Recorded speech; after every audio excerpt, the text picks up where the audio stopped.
पुत परमेश्वर मारे।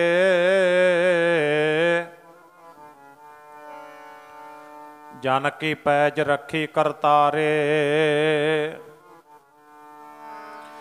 बादशाह शाह सब वस कर दीने। अमृत नाम महारस पीने। निरभव होए भजो भगवान। साध संगत मिल कीनो दान। शरण परे प्रभ अंतर जामी। नानक ओट पकरी प्रभ स्वामी। जो मंग है ठाकुर अपने ते। सोई सोई देव। नानक दास मुख ते जो बोले।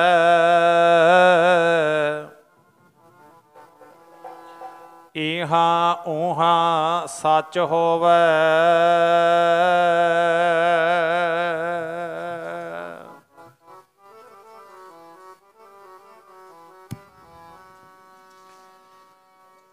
तेरे कवन कवन गुण गावा। गुण तेरे बहुते मालका। तेरे कवन कवन गुण गावा। गुण तेरे बहुते मालका। तेरे कवन कवन गुण गावा। गुण तेरे बहुते मालका। तेरे कवन कवन गुण गावा। गुण तेरे बहुते मालका।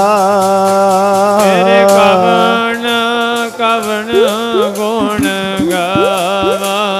गुण तेरे बहुते मालका। तेरे कवन कवन गुण गावा। गुण तेरे बहुते मालका। तेरे कवन कवन गुण कवन गुण गावा। गुण तेरे बहुते मालका। तेरे कवन कवन गुण गावा। गुण तेरे बहुते मालका।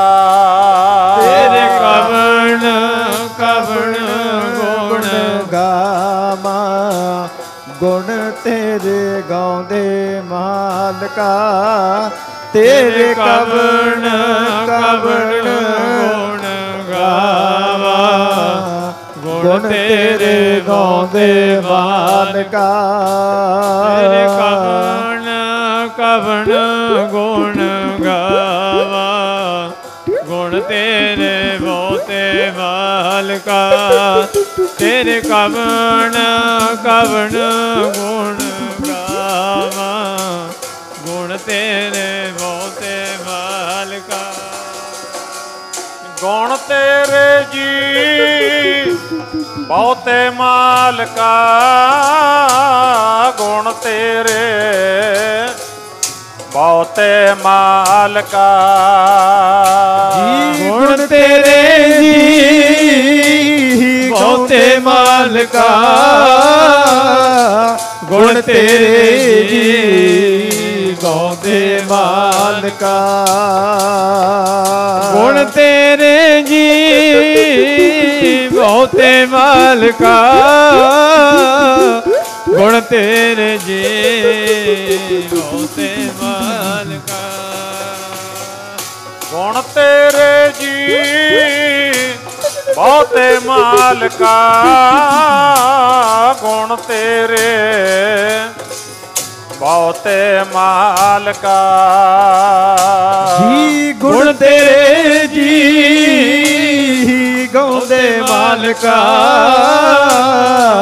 गुण तेरे जी गौंदे मालका। तेरे जी मोते मालका गुण तेरे जी मोते मालका तेरे कावन कावन गुण गावा गुण तेरे मोते मालका ओ तेरे कावन कावन गुण गावा गुण तेरे गाਉਂਦੇ ਮਾਲਕਾ तेरे कवन कवन गुण गावा ਜੀ ਗੁਣ ਤੇਰੇ ਗਾਉਂਦੇ ਮਾਲਕਾ ਉਹ ਤੇਰੇ ਕਵਣ ਕਵਣ ਗੁਣ ਗਾਵਾ ਜੀ ਗੁਣ ਤੇਰੇ ਗਾਉਂਦੇ ਮਾਲਕਾ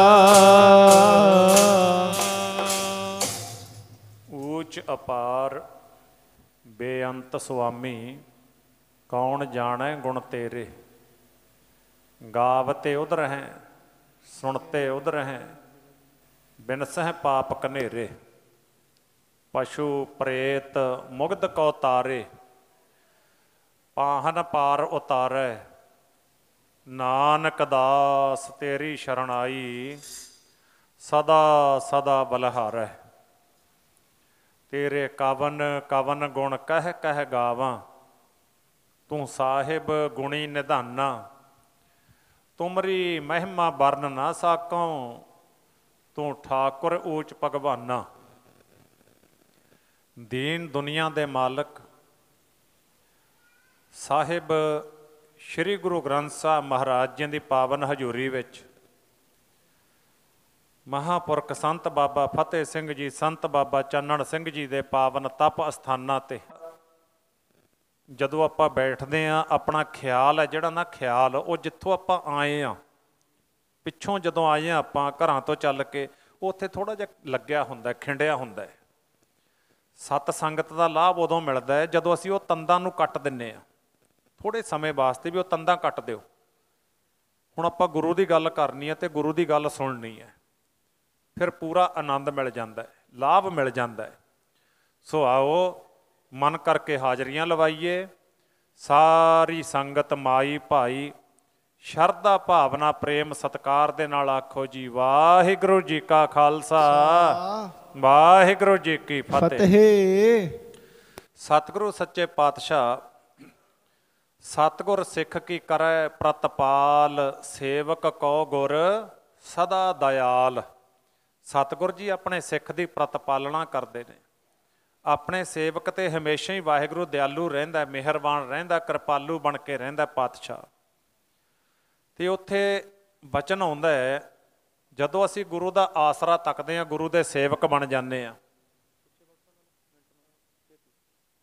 ਸੋ ਜਦੋਂ ਅਸੀਂ ਗੁਰੂ ਦੀ ਸ਼ਰਨ ਤੱਕਦੇ ਹਾਂ ਤਾਂ ਮਹਾਰਾਜ ਜੀ ਬਚਨ ਕਰਦੇ ਨੇ ਫਿਰ ਕਹਿੰਦੇ ਉਹਦਾ ਬਿਰਧ ਹੈ ਜੋ ਸ਼ਰਨ ਆਵੈ ਤਿਸ ਕੰਠ ਲਾਵੈ ਇਹੋ ਬਿਰਧ ਸੁਆਮੀ ਸੰਦਾ ਜਦੋਂ ਸਿੱਖ ਗੁਰੂ ਦੀ ਸ਼ਰਨ ਵਿੱਚ ਆਉਂਦਾ ਹੈ ਨਾ ਤੇ ਗੁਰੂ ਫਿਰ ਸਿੱਖ ਨੂੰ ਕੰਠ ਨਾਲ ਲਾਉਂਦਾ ਹੈ ਆਪਣਾ ਪਿਆਰ ਦਿੰਦਾ ਹੈ ਆਪਣੇ ਕੋਲੇ ਇਤਿਹਾਸਕ ਸਬੂਤ ਨੇ ਇਹਨਾਂ ਗੱਲਾਂ ਦੇ ਫਿਰ ਪਾਤਸ਼ਾਹ ਨੇ ਬਚਨ ਲਿਖਿਆ ਆਸਾ ਮਹੱਲਾ ਪੰਜਵਾ ਆਪਣੇ ਸੇਵਕ ਕੀ ਆਪੇ ਰੱਖੈ ਜਦੋਂ ਸਿੱਖ ਉਹਦਾ ਸੇਵਕ ਬਣ ਜਾਂਦਾ ਹੈ ਨਾ ਫਿਰ ਸੇਵਕ ਦੀ ਲਾਜ ਰੱਖਣੀ ਪੱਤ ਰੱਖਣੀ ਇਹ ਵਾਹਿਗੁਰੂ ਦਾ ਫਿਰ ਸੁਭਾਅ ਹੈ ਵਾਹਿਗੁਰੂ ਦੀ ਡਿਊਟੀ ਹੈ ਸਮੇਂ ਸਮੇਂ 'ਤੇ ਹਰ ਜੁਗ ਜੁਗ ਭਗਤ ਉਪਾਇਆ ਪੈਜ ਰੱਖਦਾ ਆਇਆ ਰਾਮ ਰਾਜੇ ਆਪਾਂ ਜਦੋਂ ਗੁਰੂ ਦੀ ਹਜ਼ੂਰੀ ਵਿੱਚ ਬੈਠਣਾ ਉਹਦਾ ਆਪਾਂ ਇਹ ਧਿਆਨ ਰੱਖਣਾ ਵੀ ਬੱਚਾ ਸਕੂਲ ਜਾਂਦਾ ਹੈ ਦੁਕਾਨਦਾਰ ਦੁਕਾਨ 'ਤੇ ਜਾਂਦਾ ਹੈ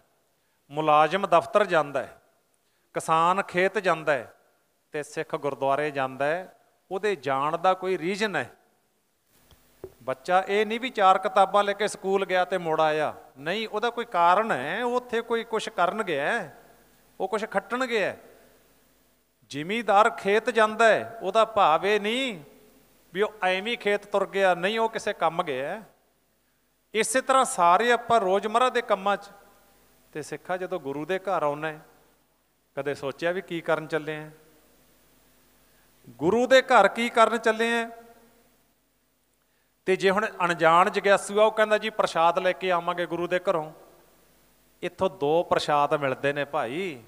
ਇੱਕ ਪ੍ਰਸ਼ਾਦ ਤਾਂ ਬਾਹਰੀ ਦਾ ਤਾਂ ਆਪਾਂ ਨੂੰ ਸਾਰਿਆਂ ਨੂੰ ਪਤਾ ਵੀ ਜਿਹੜਾ ਬਾਹਰੀ ਪ੍ਰਸ਼ਾਦ ਮਿਲਦਾ ਕੜਾਹ ਪ੍ਰਸ਼ਾਦ ਉਹ ਮਿਲਦਾ ਨਾ। ਤੇ ਪਿਆਰਿਓ ਮਹਾਰਾਜ ਜੀ ਕਹਿੰਦੇ ਦੂਜਾ ਵੀ ਇੱਥੋਂ ਸਿੱਖੇਗਾ। ਜਿੰਨੇ ਸਿੱਖੇ ਨੇ ਨਾ ਉਹ ਇੱਥੋਂ ਸਿੱਖੇ ਨੇ। ਤੇ ਇੱਕ ਪ੍ਰਸ਼ਾਦ ਉੱਥੇ ਹੋਰ ਮਿਲਦਾ ਇਹ ਜਗ੍ਹਾ ਤੋਂ ਦੂਸਰਾ ਪ੍ਰਸ਼ਾਦ ਬਸ ਇਹ ਲੈਣ ਵਾਸਤੇ ਸਿੱਖ ਇੱਥੇ ਆਉਂਦਾ ਜਿਹੜਾ ਦੂਜਾ ਪ੍ਰਸ਼ਾਦ ਹੈ। ਉਹ ਕੀ ਹੈ? ਉਹ ਹੈ ਗੁਰ ਪ੍ਰਸਾਦ। ਆਖੋ ਸਤਨਾਮ ਸ਼੍ਰੀ ਵਾਹਿਗੁਰੂ ਜੀ। ਇੱਥੋਂ ਜੇ ਸਿੱਖਾ ਗੁਰ ਪ੍ਰਸਾਦ ਨਾ ਲੈ ਕੇ ਗਿਆ, ਜਿੰਨੇ ਮਰਜ਼ੀ ਗੇੜੇ ਕੱਢੀ ਜਾ ਗੁਰੂ ਘਰ ਦੇ, ਗੱਲ ਨਹੀਂ ਬਣਨ ਵਾਲੀ। ਸੇਵਕ ਬਣਨਾ, ਸੇਵਕ ਬਣਨਾ ਆਪਾਂ ਨੇ ਗੁਰ ਪ੍ਰਸਾਦ ਲੈ ਕੇ। ਉਹ ਗੁਰ ਪ੍ਰਸਾਦ ਨਾ ਫਿਰ ਜਦੋਂ ਇਹ ਬਾਹਰੀ ਤੌਰ ਤੇ ਨੇਤਰਾਂ ਨਾਲ ਗੁਰੂ ਸਰੂਪ ਦੇ ਦਰਸ਼ਨ ਕਰਦਾ ਹੈ, ਗੁਰੂ ਪਿਆਰਿਆਂ ਦੇ ਦਰਸ਼ਨ ਕਰਦਾ ਹੈ, ਗੁਰੂ ਸੰਗਤ ਦੇ ਦਰਸ਼ਨ ਕਰਦਾ ਹੈ, ਫਿਰ ਇਹ ਸਾਰੇ ਦਰਸ਼ਨ ਇਹਨੂੰ ਇੱਕ ਦਿਨ ਸਮਾਂ ਆਉਂਦਾ। ਜਿਵੇਂ ਬੱਚਾ ਪਹਿਲੀ ਦੂਜੀ ਤੀਜੀ ਚੌਥੀ ਮੈਟ੍ਰਿਕ ਤੇ ਫਿਰ +2 ਕਰਦਾ, ਫਿਰ BA ਕਰਦਾ, ਫਿਰ MA ਕਰਦਾ, ਫਿਰ ਹੋਰ ਡਿਗਰੀਆਂ ਕਰਦਾ, ਇੱਕ ਦਿਨ ਵੱਡਾ ਆਫੀਸਰ ਲੱਗ ਜਾਂਦਾ ਹੈ। ਇਸੇ ਤਰ੍ਹਾਂ ਸਿੱਖ ਦਰਸ਼ਨ ਕਰਦਾ ਕਰਦਾ ਕਰਦਾ ਗੁਰਪ੍ਰਸਾਦ ਲੈ ਕੇ ਗੁਰਮਖੋ ਅੰਦਰ ਉਤਰ ਜਾਂਦਾ, ਜਿਹਨੂੰ ਕਹਿੰਦੇ ਦੀ ਸੁਰਤ ਗੁਰੂ ਨਾਲ ਜੁੜ ਗਈ। ਆਖੋ ਸਤਨਾਮ ਸ਼੍ਰੀ ਵਾਹਿਗੁਰੂ ਜੀ। ਆ ਮਿਲਦਾ ਇੱਥੋਂ ਆ ਮਿਲਦਾ ਹੈ। ਸੋ ਇਸ ਕਰਕੇ ਉਹ ਉਹਨਾਂ ਸੇਵਕਾਂ ਦੀ ਵਾਹਿਗੁਰੂ ਰੱਖਦਾ ਹੈ। ਆਪਾਂ ਵਿਚਾਰ ਕਰਾਂਗੇ ਆਪਣੇ ਸੇਵਕ ਕੀ ਆਪੇ ਰੱਖੈ, ਆਪੇ ਨਾਮ ਜਪਾਵੈ। ਸਿੱਖਾ ਨਾਮ ਤੂੰ ਨਹੀਂ ਜਪਣਾ, ਨਾਮ ਤਾਂ ਉਹਨੇ ਜਪਾਉਣਾ ਹੈ, ਮਾਲਕ ਨੇ ਜਪਾਉਣਾ ਹੈ। ਆਪਾਂ ਤਾਂ ਇੱਕ ਸਾਧਨ ਹਾਂ, ਸਾਧਨ। ਜੇ ਹੁਣ ਟਰੈਕਟਰ ਖੜਾ, ਗੱਡੀ ਖੜੀ ਹੈ, ਉਹ ਆਖੇ ਮੈਂ ਗੱਡੀ ਮੈਂ ਟਰੈਕਟਰ ਨਹੀਂ, ਉਹ ਠੀਕ ਹੈ, ਉਹ ਮਿਸਤਰੀ ਨੇ ਬਣਾਈ ਹੈ, ਪਰ ਉਹ ਆਪਣੇ ਆਪ ਤਾਂ ਕਿਤੇ ਚੱਲ ਕੇ ਨਹੀਂ ਜਾ ਸਕਦੀ ਨਾ। ਉਹ ਜਿਵੇਂ ਮਾਲਕ ਚਲਾਵੇ ਉਵੇਂ ਚੱਲਦੀ ਆ। ਆਖੋ ਸਤਨਾਮ ਸ਼੍ਰੀ ਵਾਹਿਗੁਰੂ। ਜਿਵੇਂ ਮਾਲਕ ਗੱਡੀ ਨੂੰ ਚਲਾਵੇ ਉਵੇਂ ਚੱਲਦੀ ਹੈ। ਜੇ ਗੱਡੀ ਆਖੇ ਮੈਂ ਤਾਂ ਟਾਪ 'ਚ ਚੱਲਣਾ, ਮਾਲਕ ਕਹਿੰਦਾ ਨਹੀਂ ਮੈਨੂੰ ਪਹਿਲੇ ਗੇਅਰ ਦੀ ਲੋੜ ਹੈ, ਤੇ ਫਿਰ ਹੁਣ ਗੱਡੀ ਦੇ ਸਾਰੇ ਆ ਉਹ ਗੱਲ ਕਿ ਮਾਲਕ ਦੇ ਸਾਰੇ ਹੈ। ਮਾਲਕ ਜਪਾਉਂਦਾ ਹੈ, ਆਪੇ ਨਾਮ ਜਪਾਵੈ। ਜਹ ਜਹ ਕਾਜ ਕਿਰਤ ਸੇਵਕ ਕੀ, ਤਹਾਂ ਤਹਾਂ ਉੱਠ ਧਾਵੈ। ਜਦੋਂ ਕਹਿੰਦੇ ਫਿਰ ਕੋਈ ਮੁਸ਼ਕਲ ਦਾ ਸਮਾਂ ਬਣ ਗਿਆ ਨਾ, ਸੇਵਕ ਕੋ ਨਿਕਟੀ ਹੋਏ ਦਿਖਾਵੈ, ਨੇੜੇ ਹੋ ਕੇ ਵੀ ਵਰਤਦਾ ਹੈ।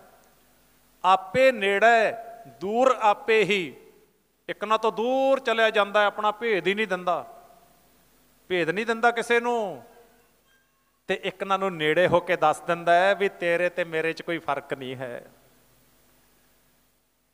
ਤੋਹੀ ਮੋਹੀ ਮੋਹੀ ਤੋਹੀ ਅੰਤਰ ਕੈਸਾ।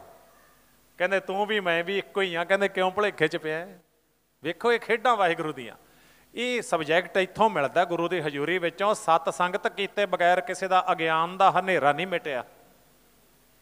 ਅਗਿਆਨਤਾ ਦਾ ਹਨੇਰਾ ਸਤਸੰਗ ਵਿੱਚੋਂ ਚੱਕਿਆ ਜਾਂਦਾ ਹੈ। ਕਿਉਂ? ਕਿਉਂਕਿ ਗੁਰੂ ਦੇ ਕੋਲ ਉਹ ਸੁਰਮਾ ਹੈ। ਗਿਆਨ ਅੰਜਨ, ਅੰਜਨ ਦਾ ਅਰਥ ਹੈ ਸੁਰਮਾ। ਗਿਆਨ ਅੰਜਨ ਗੁਰ ਦੀਆ। ਪੂਰੇ ਗੁਰੂ ਨੇ ਗਿਆਨ ਦਾ ਸੁਰਮਾ ਦੇਤਾ, ਸੁਰਤ ਦੀਆਂ ਅੱਖਾਂ ਵਿੱਚ ਪਾ ਦਿੱਤਾ। ਸੁਰਤ ਕਰਕੇ ਹੀ ਬੰਦਾ ਸਭ ਕੁਝ ਵੇਖਦਾ ਹੈ। ਸੁਰਤ ਕਰਕੇ ਹੀ ਬੰਦਾ ਸੰਸਾਰ ਵਿੱਚ ਵਿਚਰ ਰਿਹਾ ਹੈ।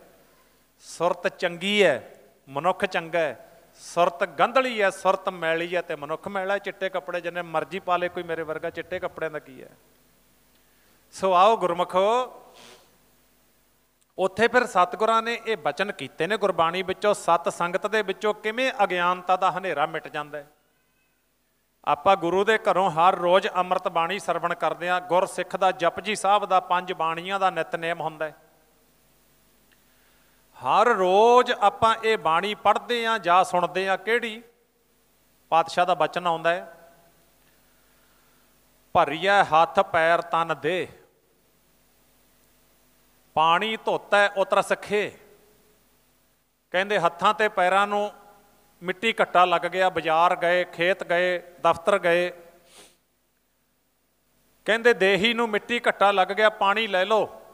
ਇਸ਼ਨਾਨ ਕੀਤਾ ਤੇ ਉਹ ਉਤਰ ਗਿਆ।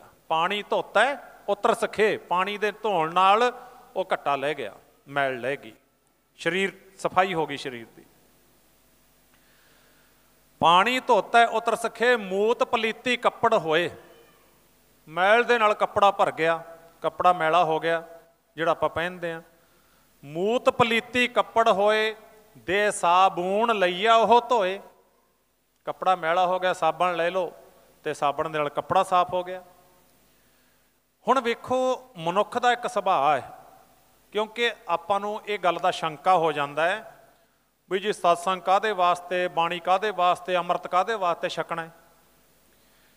ਹੁਣ ਇਸ ਗੱਲ ਦਾ ਇਹ ਆਪਾਂ ਜਦੋਂ ਵਿਚਾਰਾਂਗੇ ਨਾ ਆਪਣੇ ਆਪ ਜਵਾਬ ਮਿਲਣਾ ਹੈ।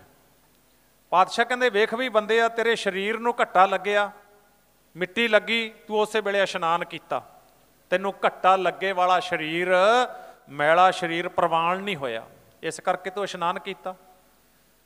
ਮੂਤ ਪਲੀਤੀ ਕੱਪੜ ਹੋਏ, ਕੱਪੜੇ ਨੂੰ ਮੈਲ ਲੱਗ ਗਈ, ਕੱਪੜਾ ਮੈਲਾ ਹੋ ਗਿਆ, ਤੂੰ ਉਸੇ ਵੇਲੇ ਸਾਬਣ ਲੈ ਕੇ ਬੀਬੀਆਂ ਨੂੰ ਆਖਿਆ ਮਸ਼ੀਨ ਵਿੱਚ ਪਾ ਦਿਓ, ਮੈਲਾ ਕੱਪੜਾ ਮੈਂ ਨਹੀਂ ਪਾਉਣਾ। ਕੁਰਸੀ ਤੇ ਬੈਠਣਾ, ਪਰਿਵਾਰ ਦੇ ਮੈਂਬਰ ਪਹਿਲਾਂ ਵੇਖਦੇ ਨੇ ਕੋਈ ਰਿਸ਼ਤੇਦਾਰ ਆਇਆ, ਕੁਰਸੀ ਤੇ ਬੈਠਣਾ ਤੇ ਕਹਿੰਦੇ ਵੀ ਵੇਖੋ ਕੁਰਸੀ ਤੇ ਕੋਈ ਰੇਤ ਘੱਟਾ ਤਾਂ ਨਹੀਂ ਲੱਗਿਆ, ਪਹਿਲਾਂ ਕੱਪੜੇ ਨਾਲ ਸਾਫ਼ ਕਰੋ। ਗੱਡੀ ਛੇੜਨੀ ਆ ਘਰੋਂ, ਉਹਨੂੰ ਵੀ ਕਹਿੰਦਾ ਪਹਿਲਾਂ ਇਹਨੂੰ ਸਾਫ਼ ਕਰੋ, ਫਿਰ ਆਪਾਂ ਚੱਲਾਂਗੇ। ਗੱਡੀ ਨੂੰ ਸਾਫ਼ ਕਰੋ, ਪਹਿਲਾਂ ਮਿੱਟੀ ਘੱਟਾ ਤਾਰੋ। ਮੂਤ ਪਲੀਤੀ ਕੱਪੜ ਹੋਏ ਦੇ ਸਾਬੂਣ ਲਈਐ ਉਹ ਧੋਏ। ਸਿੱਖਾ ਗੁਰੂ ਨਾਨਕ ਦੇਵ ਸਾਹਿਬ ਜੀ ਕਹਿੰਦੇ ਜੇ ਤੈਨੂੰ ਸਰੀਰ ਤੇ ਲੱਗਿਆ ਮਿੱਟੀ ਘੱਟਾ, ਉਹਨੂੰ ਤੂੰ ਪਾਣੀ ਨਾਲ ਧੋ ਲਿਆ ਤੇ ਕੱਪੜੇ ਨੂੰ ਮੈਲ ਲੱਗ ਗਈ, ਸਾਬਣ ਨਾਲ ਧੋ ਲਿਆ, ਇੱਥੇ ਆਉਣਾ ਇਸੇ ਕਰਕੇ ਪੈਂਦਾ। ਤੂੰ ਕਦੇ ਵੇਖ ਤੇਰੇ ਅੰਦਰ ਜਿਹੜੀ ਮੱਤ ਹੈ ਉਹ ਪਾਪਾਂ ਨਾਲ ਭਰੀ ਪਈ ਆ, ਉਹਨੂੰ ਕਦੇ ਧੋਂਦਾ ਕਿਉਂ ਨਹੀਂ? ਆਖੋ ਸਤਨਾਮ ਸ਼੍ਰੀ ਵਾਹਿਗੁਰੂ। ਆ ਇਹਦਾ ਜਵਾਬ ਹੈ। ਉਹ ਪਾਪਾਂ ਨਾਲ ਭਰੀ ਮੱਤ ਨੂੰ ਧੋਂਦਾ ਕਿਉਂ ਨਹੀਂ? ਭਰੀਏ ਮਤ ਪਾਪਾਂ ਕੈ ਸੰਗ, ਉਹ ਧੋਪੈ ਨਾਵੈ ਕੈ ਰੰਗ। ਉਹਨੂੰ ਕੋਈ ਸਾਬਣ ਨਹੀਂ ਧੋਂਦੀ, ਉਹਨੂੰ ਕੋਈ ਪਿਆਰ ਵਾਲਿਓ, ਉਹਨੂੰ ਕੋਈ ਪਾਣੀ ਨਹੀਂ ਧੋਂਦਾ। ਉਹ ਮੱਤ ਜਿਨ੍ਹਾਂ ਨੇ ਧੋਤੀ ਹੈ, ਉਹ ਮੱਤ ਜਿਨ੍ਹਾਂ ਨੇ ਹੱਛੀ ਕੀਤੀ ਹੈ, ਇਹ ਇਕੱਲਾ ਇਹ ਨਹੀਂ ਵੀ ਕਹਿਣ ਮਾਤਰ ਹੈ। ਪਾਤਸ਼ਾਹ ਨੇ ਮੋਹਰਾਂ ਲਾਈਆਂ ਨੇ ਗੁਰਬਾਣੀ ਵਿੱਚ, ਜਿਵੇਂ ਸਕੂਲਾਂ ਦੇ ਗੇਟ ਤੇ ਲਿਖਿਆ ਹੁੰਦਾ ਹੈ ਸਿੱਖਣ ਲਈ ਆਓ, ਸੇਵਾ ਲਈ ਜਾਓ। ਇੱਥੇ ਪਾਤਸ਼ਾਹ ਕਹਿੰਦੇ ਉਹ ਤਾਂ ਹੈਗੀ ਦੁਨਿਆਵੀ ਵਿੱਦਿਆ, ਸੰਸਾਰੀ ਵਿੱਦਿਆ। ਆ ਤੈਨੂੰ ਪਰਮਾਰਥ ਦੀ ਵਿੱਦਿਆ ਦੇਵਾਂ। ਗੁਰੂ ਨਾਨਕ ਦੇਵ ਸਾਹਿਬ ਜੀ, ਗੁਰੂ ਗ੍ਰੰਥ ਸਾਹਿਬ ਮਹਾਰਾਜ ਜੀ ਕਹਿੰਦੇ ਜਿਨ੍ਹਾਂ ਮਹਾਂਪੁਰਖਾਂ ਦੇ ਇਹ ਤਪ ਅਸਥਾਨ ਨੇ, ਉਹਨਾਂ ਨੇ ਪਰਮਾਰਥ ਨੂੰ ਕਮਾਇਆ। ਬਾਬਾ ਫਤਿਹ ਸਿੰਘ ਹੋਰਾਂ ਨੇ, ਬਾਬਾ ਚੰਨਣ ਸਿੰਘ ਹੋਰਾਂ ਮਹਾਂਪੁਰਖਾਂ ਨੇ ਪਰਮਾਰਥ ਨੂੰ ਪੜ੍ਹਿਆ ਉਹਨਾਂ ਨੇ। ਸੋ ਇੱਥੇ ਫਿਰ ਸਤਿਗੁਰੂ ਮਹਾਰਾਜ ਜੀ ਕਹਿੰਦੇ ਆ ਤੈਨੂੰ ਪਰਮਾਰਥ ਦੀ ਵਿੱਦਿਆ ਦੇਵਾਂ, ਬੈਠ। ਓਕੇ। ਤੇ ਉਹ ਫਿਰ ਮਹਾਰਾਜ ਜੀ ਕਹਿੰਦੇ ਨਾ, ਇੱਥੇ ਜਦੋਂ ਗੁਰੂ ਦੇ ਦਰ ਤੇ ਆ ਕੇ ਸਿੱਖਾ ਤੂੰ ਬੈਠਦਾ ਨਾ, ਇੱਥੋਂ ਉਹ ਅੱਖ ਮਿਲਦੀ ਆ ਗਿਆਨ ਅੰਜਨ ਗੁਰ ਦੀ ਆ, ਅਗਿਆਨ ਅੰਧੇਰ ਵਿਨਾਸ਼, ਹਰ ਕਿਰਪਾ ਤੇ ਸੰਤ ਭੇਟਿਆ, ਨਾਨਕ ਮਨ ਪ੍ਰਗਾਸ। ਹੁਣ ਜੇ ਭਾਂਡੇ ਨੂੰ ਮੈਲ ਜੰਮੀ ਪਈ ਹੈ ਤੇ ਭਾਂਡੇ ਦਾ ਅਸਲੀ ਰੂਪ ਦਿਸ ਜੂਗਾ? ਅਸਲੀ ਰੂਪ ਨਹੀਂ ਨਾ ਦਿਸਦਾ, ਭਾਂਡੇ ਦਾ ਮੈਲ ਜੰਮ ਗਈ। ਮੈਲ ਉਤਾਰ ਦਿਓ, ਲਿਸ਼ਕਾਂ ਮਾਰਨ ਲੱਗ ਜਾਂਦਾ। ਸਤਿਗੁਰੂ ਜੀ ਕਹਿੰਦੇ ਆ ਜਾ ਮੈਲ ਉਤਾਰਨ ਦੀ ਜੁਗਤੀ ਦੱਸਾਂ। ਉਹ ਤੇਰੀ ਮੱਤ ਪਾਪਾਂ ਦੇ ਨਾਲ ਭਰ ਗਈ ਐ, ਨਾਮ ਜਪ ਕੇ ਧੋ ਲੈ ਬੰਦਿਆ। ਤੇਰੀ ਮੱਤ ਪਾਪਾਂ ਦੇ ਨਾਲ ਭਰ ਗਈ ਐ, ਨਾਮ ਜਪ ਕੇ ਧੋ ਲੈ ਬੰਦਿਆ। ਤੇਰੀ ਮੱਤ ਪਾਪਾਂ ਦੇ ਨਾਲ ਭਰ ਗਈ ਐ, ਨਾਮ ਜਪ ਕੇ ਧੋ ਲੈ ਬੰਦਿਆ।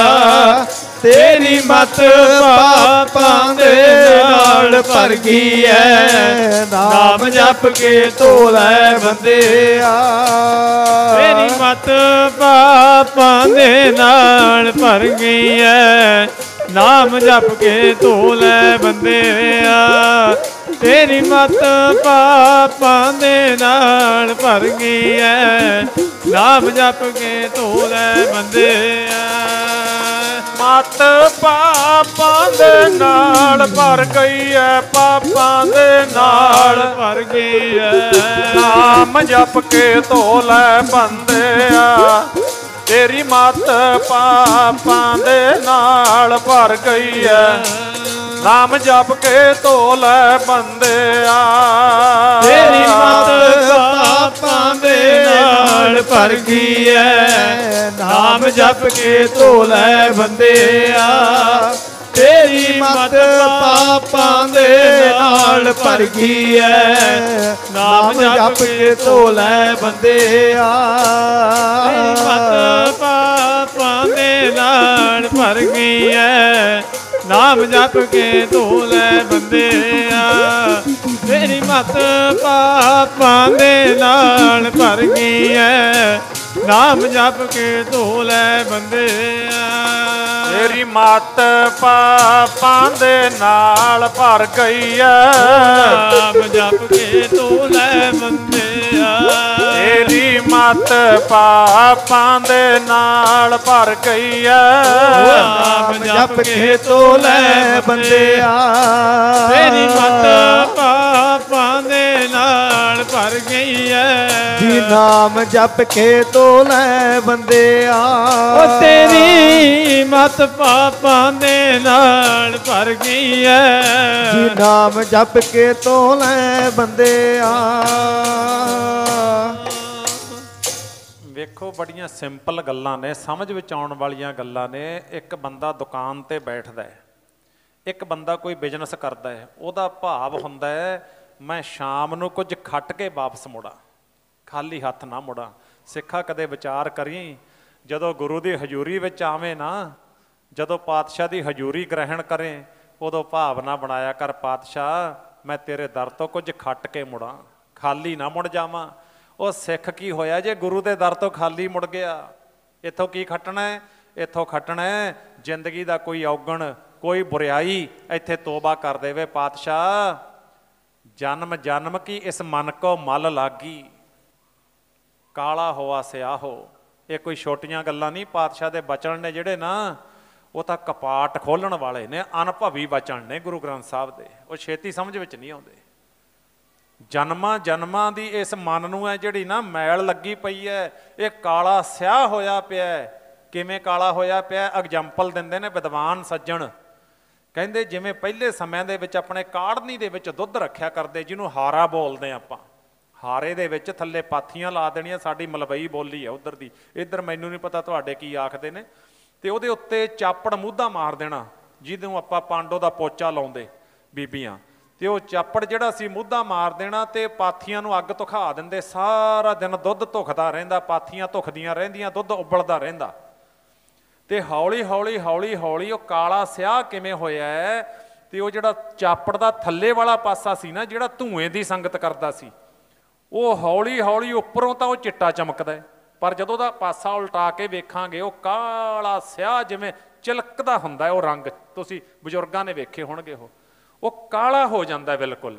ਇਸੇ ਤਰ੍ਹਾਂ ਜਦੋਂ ਸਿੱਖ ਗੁਰੂ ਨਾਲੋਂ ਟੁੱਟਦਾ ਹੈ, ਕੱਪੜੇ ਤਾਂ ਚਿੱਟੇ ਹੁੰਦੇ ਨੇ ਪਿਆਰ ਵਾਲਿਓ, ਇਹ ਮੇਰੀਆਂ ਗੱਲਾਂ ਨੇ, ਗੁਰੂ ਦੀ ਬਾਣੀ ਦੱਸਦੀ ਹੈ, ਤੁਹਾਡੀਆਂ ਗੱਲਾਂ ਨੇ। ਕੱਪੜੇ ਚਿੱਟੇ ਹੋਣਗੇ, ਗੱਡੀ ਚਿੱਟੀ ਹੋਵੇਗੀ, ਪਰ ਕਹਿੰਦੇ ਮਨ ਕਾਲਾ ਚੱਕੀ ਫਿਰਦਾ, ਸੰਸਾਰ ਕਰੀਏ ਤਾਂ ਕੀ ਕਰੀਏ। ਇੱਥੋਂ ਮਨ ਚਿੱਟਾ ਹੁੰਦਾ ਹੈ। ਮਨ ਚਿੱਟੇ ਦਾ ਭਾਵ ਸੁਰਤ ਦੇ ਵਿੱਚ ਸ਼ੁੱਧਤਾਈ ਆ ਜਾਂਦੀ ਹੈ, ਖਿਆਲ ਦੇ ਵਿੱਚ ਸ਼ੁੱਧਤਾਈ ਆ ਜਾਂਦੀ ਹੈ।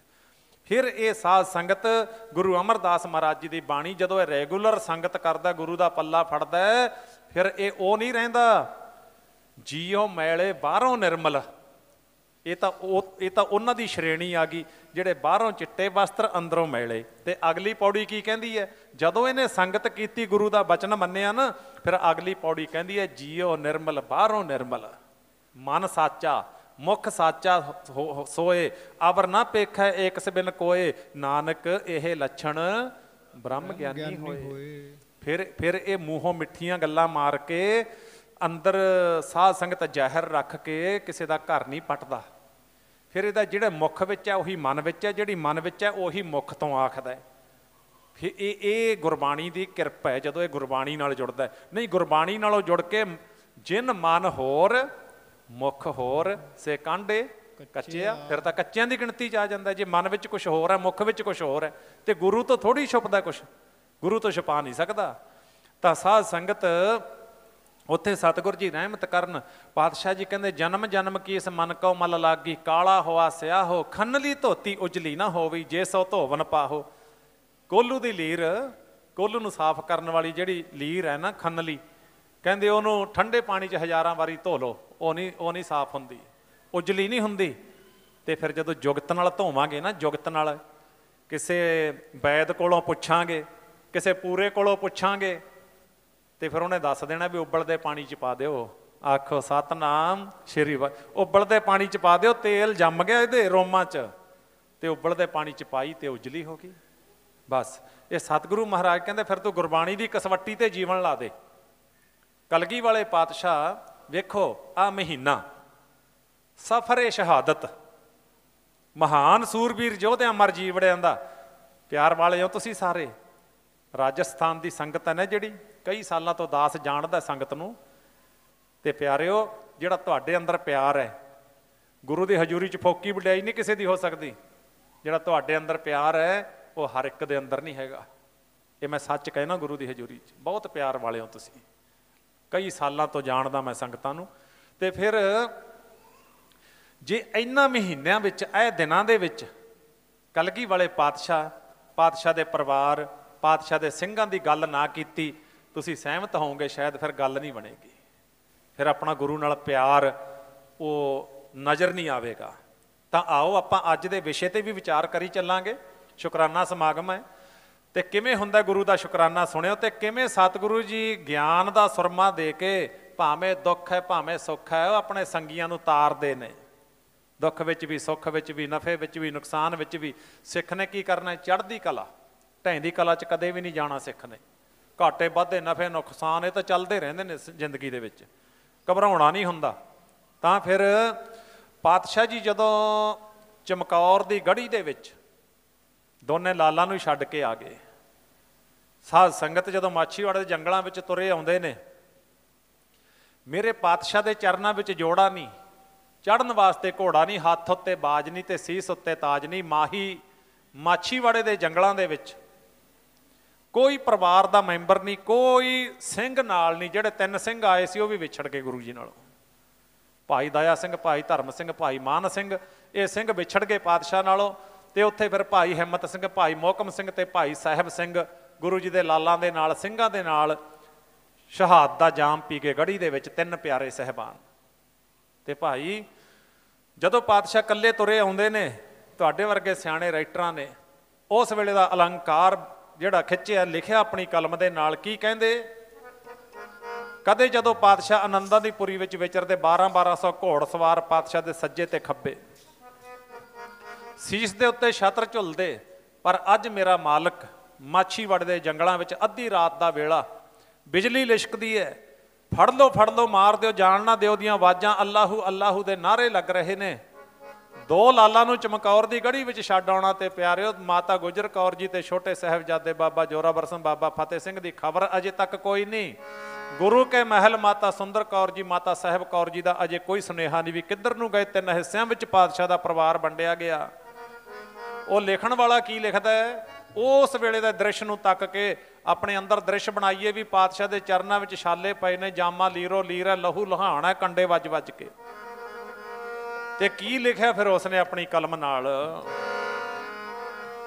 ਅੱਜ ਫਿਰਦਾ ਵਾਂਗ ਫਕੀਰਾਂ ਮਾਲਕ ਦੁਨੀਆ ਦਾ, ਫਿਰਦਾ ਵਾਂਗ ਫਕੀਰਾਂ ਮਾਲਕ ਦੁਨੀਆ ਦਾ, ਫਿਰਦਾ ਵਾਂਗ ਫਕੀਰਾਂ ਮਾਲਕ ਦੁਨੀਆ ਦਾ, ਫਿਰਦਾ ਵਾਂਗ ਫਕੀਰਾਂ ਮਾਲਕ ਦੁਨੀਆ ਦਾ, ਫਿਰਦਾ ਵਾਂਗ ਫਕੀਰਾਂ ਮਾਲਕ ਦੁਨੀਆ ਦਾ, ਫਿਰਦਾ ਵਾਂਗ ਫਕੀਰਾਂ ਮਾਲਕ ਦੁਨੀਆ ਦਾ। ਪੁੱਤ ਵਾਰ ਕੇ ਕਲੰਗੀਆਂ ਵਾਲਾ, ਪੰਥ ਦੀਆਂ ਸੁੱਖਾਂ ਮੰਗਦਾ, ਪੁੱਤ ਵਾਰ ਕੇ ਕਲਗੀਆਂ ਵਾਲਾ, ਪੰਥ ਦੀਆਂ ਸੁੱਖਾਂ ਮੰਗਦਾ, ਵਾਰ ਕੇ ਕਲਗੀਆਂ ਵਾਲਾ, ਪੰਥ ਦੀਆਂ ਸੁੱਖਾਂ ਮੰਗਦਾ,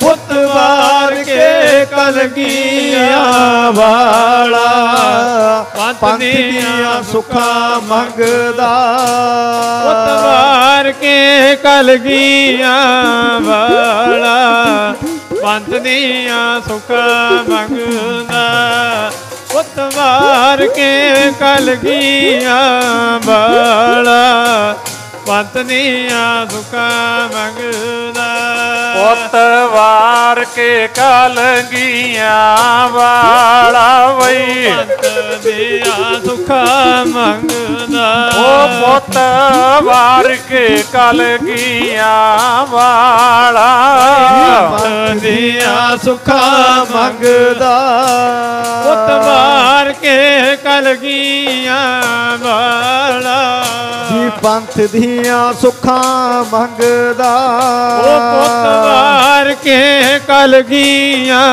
ਵਾਲਾ ਜੀ ਪੰਥ ਦੀਆਂ ਸੁੱਖਾਂ ਮੰਗਦਾ।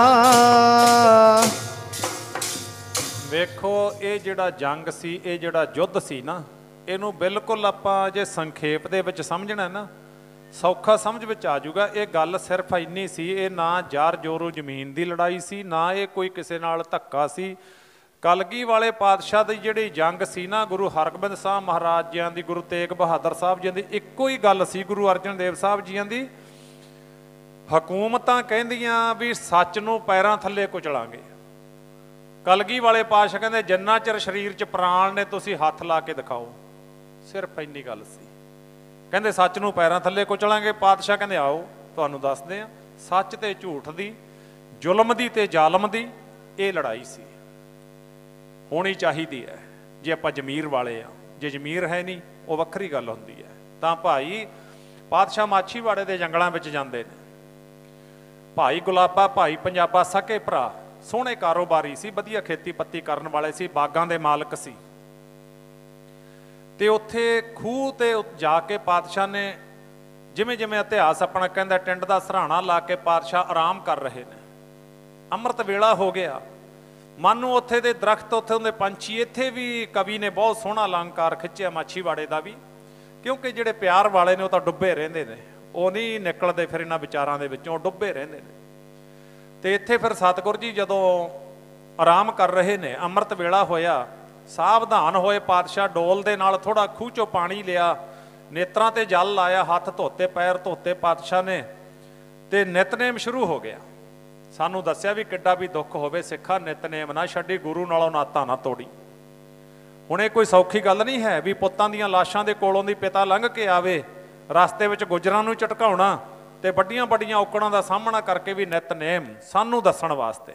ਤਾਂ ਫਿਰ ਇਧਰੋਂ ਭਾਈ ਦਇਆ ਸਿੰਘ, ਭਾਈ ਧਰਮ ਸਿੰਘ, ਭਾਈ ਮਾਨ ਸਿੰਘ ਆ ਗਏ। ਇਹਨਾਂ ਦੇ ਕੰਨਾਂ ਵਿੱਚ ਦਾਸ ਨੇ ਜੋ ਪੜ੍ਹਿਆ, ਪੁੱਤ ਵਾਰ ਕੇ ਕਲਗੀਆਂ ਵਾਲਾ ਪੰਥ ਦੀਆਂ ਸੁੱਖਾਂ ਮੰਗਦਾ। ਪੁੱਤ ਵਾਰ ਕੇ ਕਲਗੀਆਂ ਵਾਲੇ ਨੇ ਇੱਕ ਵੀ ਨਾ ਹੰਝੂ ਕੇਰਿਆ। ਭਾਣੇ ਵਿੱਚ ਰਜਾ ਵਿੱਚ ਤੇ ਕੰਨਾਂ ਵਿੱਚ ਆਵਾਜ਼ ਕੀ ਪਈ, ਆ ਵੇਖਿਓ ਸਬੂਤ ਨੇ, ਸਬੂਤਾਂ ਦੇ ਨਾਲ ਗੱਲ ਹੁੰਦੀ ਹੈ, ਬਿਨਾਂ ਸਬੂਤ ਤੋਂ ਗੱਲ ਕਰਨ ਦਾ ਸਵਾਦ ਨਹੀਂ ਆਉਂਦਾ। ਕੰਨਾਂ ਵਿੱਚ ਆਵਾਜ਼ ਕੀ ਪਈ, ਮੇਰੇ ਪਾਤਸ਼ਾਹ ਨੇ ਜਪਜੀ ਸਾਹਿਬ ਦਾ ਪਾਠ ਕੀਤਾ, ਜਾਪ ਸਾਹਿਬ ਦਾ ਪਾਠ ਕੀਤਾ, ਤੋ ਪ੍ਰਸਾਦ ਸਵਈਆਂ ਦਾ ਪਾਠ ਕੀਤਾ, ਚੌਥੀ ਬਾਣੀ ਪੜ੍ਹ ਰਹੇ ਨੇ ਮਾਲਕ ਮਾਹੀ ਪ੍ਰੀਤਮ। ਕੰਨਾਂ ਵਿੱਚ ਆਵਾਜ਼ ਕੀ ਪਈ,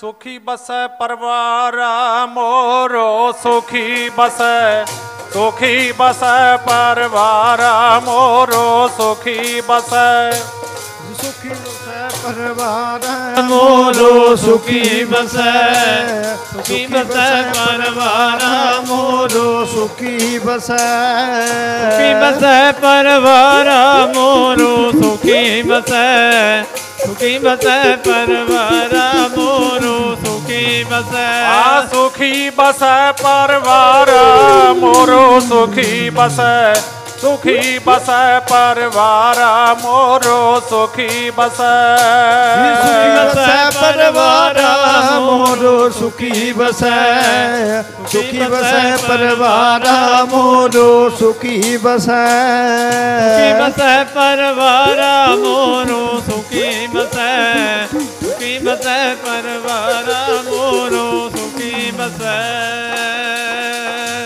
ਪਾਤਸ਼ਾਹ ਪੜ੍ਹ ਰਹੇ ਨੇ, ਸੁਖੀ ਬਸੈ ਮੋਰੋ ਪਰਿਵਾਰਾ, ਸੇਵਕ ਸਿੱਖ ਸਭੈ ਕਰਤਾਰਾ। ਇਹ ਅਕਾਲ ਪੁਰਖ ਵਾਹਿਗੁਰੂ ਮੇਰਾ ਪਰਿਵਾਰ ਸਦਾ ਚੜ੍ਹਦੀ ਕਲਾ ਵਿੱਚ ਜਾਵੇ, ਨਾਨਕ ਨਾਮ ਚੜ੍ਹਦੀ ਕਲਾ, ਤੇਰੇ ਭਾਣੇ ਸਰਬੱਤ ਦਾ ਭਲਾ। ਇਉਂ ਪਾਤਸ਼ਾਹ ਬਾਣੀ ਪੜ੍ਹ ਰਹੇ ਨੇ, ਮਿਲਾਪ ਹੋਇਆ ਸਿੰਘਾਂ ਦੇ ਨਾਲ, ਬੜੇ ਵਿਚਾਰ ਵਟਾਂਦਰੇ ਹੋਏ, ਬੜਾ ਵਿਰਾਗ ਵੀ ਹੋਇਆ, ਕਿਉਂਕਿ ਸਤਿਗੁਰਾਂ ਦੇ ਚਰਨਾਂ ਵਿੱਚ ਛਾਲੇ ਨੇ। ਇੰਨੇ ਨੂੰ ਭਾਈ ਗੁਲਾਬਾ, ਭਾਈ ਪੰਜਾਬਾ, ਇਹਨਾਂ ਦਾ ਨੌਕਰ ਪਾਣੀ ਲਾ ਰਿਹਾ ਸੀ ਬਾਗ ਨੂੰ। ਇਹਨੂੰ ਲੱਗਿਆ ਵੀ ਕੋਈ ਸਰੀਰ ਨੇ ਖੂਹ ਦੇ ਉੱਤੇ। ਇਹਨੇ ਓਹਲੇ ਹੋ ਕੇ ਜਦੋਂ ਤੱਕਿਆ ਤਾਂ ਇਹ ਆਪਣੇ ਮਾਲਕਾਂ ਦੇ ਕੋਲੋਂ ਕਲਗੀ ਵਾਲੇ ਪਾਤਸ਼ਾਹ ਦੀ ਸਿਫਤ ਸਲਾਹ ਵਡਿਆਈ ਸੁਣਿਆ ਕਰਦਾ, ਕਿਉਂਕਿ ਇੱਥੇ ਦੇ ਜਿਹੜੇ ਸਰੀਰ ਸੀ, ਭਾਈ ਗੁਲਾਬਾ, ਭਾਈ ਪੰਜਾਬਾ, ਗੁਰੂ ਘਰ ਦੇ ਸ਼ਰਧਾਲੂ ਸੀ ਦੋਨੇ ਭਰਾ ਪਰਿਵਾਰ, ਤੇ ਉੱਥੇ ਹੀ ਨਾਲ ਰਹਿਣ ਵਾਲੇ ਭਾਈ ਗਨੀ ਖਾਂ, ਭਾਈ ਨਬੀ ਖਾਂ, ਦੋਨੇ ਸਕੇ ਭਰਾ, ਇਹ ਸਤਿਗੁਰਾਂ ਦੇ ਪਾਸ ਆਨੰਦਪੁਰ ਸਾਹਿਬ ਜਾ ਕੇ ਘੋੜਿਆਂ ਦੇ ਸੌਦਾਗਰ ਸੀ ਇਹ ਦੋਨੋਂ ਭਰਾ। ਪਾਤਸ਼ਾਹ ਦੇ ਘਰ ਦੇ ਘੋੜੇ ਖਰੀਦਣੇ, ਲੈਣੇ ਦੇਣੇ, ਸਤਿਗੁਰਾਂ ਨਾਲ ਇਹਨਾਂ ਦਾ ਪਿਆਰ ਸੀ ਬਹੁਤ ਜ਼ਿਆਦਾ।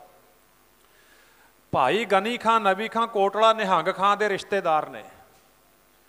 ਤੇ ਫਿਰ ਦੇਖੋ ਵਿਰਸੇ ਦੇ ਵਿੱਚੋਂ ਰੰਗ ਚੜ੍ਹਦਾ ਹੈ। ਕੋਟਲਾ ਨਿਹੰਗ ਖਾਂ ਨੇ ਕਿੱਡੀ ਵੱਡੀ ਸੇਵਾ ਨਿਭਾਈ। ਸਾਧ ਸੰਗਤ ਸਾਰੇ ਜਾਣੂ ਹੋ ਤੁਸੀਂ, ਇਤਿਹਾਸ ਲੰਮਾ, ਫਿਰ ਉੱਧਰ ਨੂੰ ਜਾਵਾਂਗੇ, ਇੱਧਰ ਨਹੀਂ ਸਮਾਂ ਬਚਣਾ। ਤਾਂ ਫਿਰ ਵਿਰਸੇ ਦੇ ਵਿੱਚੋਂ ਮਿਲਦਾ, ਜੇ ਕੋਟਲਾ ਨਿਹੰਗ ਖਾਂ ਨਿਭਾ ਗਿਆ ਤਾਂ ਸਾਧ ਸੰਗਤ ਰਾਏ ਕੱਲਾ ਵੀ ਨਿਭਾ ਗਿਆ। ਇਹ ਵੀ ਕੋਟਲਾ ਨਿਹੰਗ ਖਾਂ ਦਾ ਰਿਸ਼ਤੇਦਾਰ ਸੀ, ਤੇ ਗਨੀ ਖਾਂ ਤੇ ਨਬੀ ਖਾਂ ਵੀ ਰਿਸ਼ਤੇਦਾਰ ਨੇ।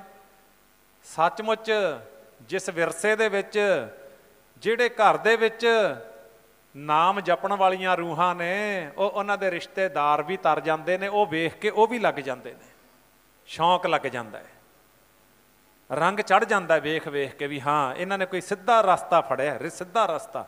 ਗੁਰੂ ਜੀ ਸਾਨੂੰ ਸਿੱਧੇ ਰਸਤੇ ਪਾਉਂਦੇ ਨੇ, ਕਹਿੰਦੇ ਪੁੱਠੇ ਰਸਤੇ ਤੋਂ ਮੁੜ ਜਾ, ਇੱਥੇ ਤਾਂ ਠੋਕਰਾਂ ਨੇ, ਇੱਥੇ ਤਾਂ ਬਦਨਾਮੀਆਂ ਨੇ, ਧੱਕੇ ਨੇ, ਥੋੜੇ ਖਾ ਲੈ ਬਹੁਤੇ ਖਾ ਲੈ, ਅਖੀਰ ਨੂੰ ਤਾਂ ਇੱਥੇ ਆਉਣਾ ਪੈਣਾ।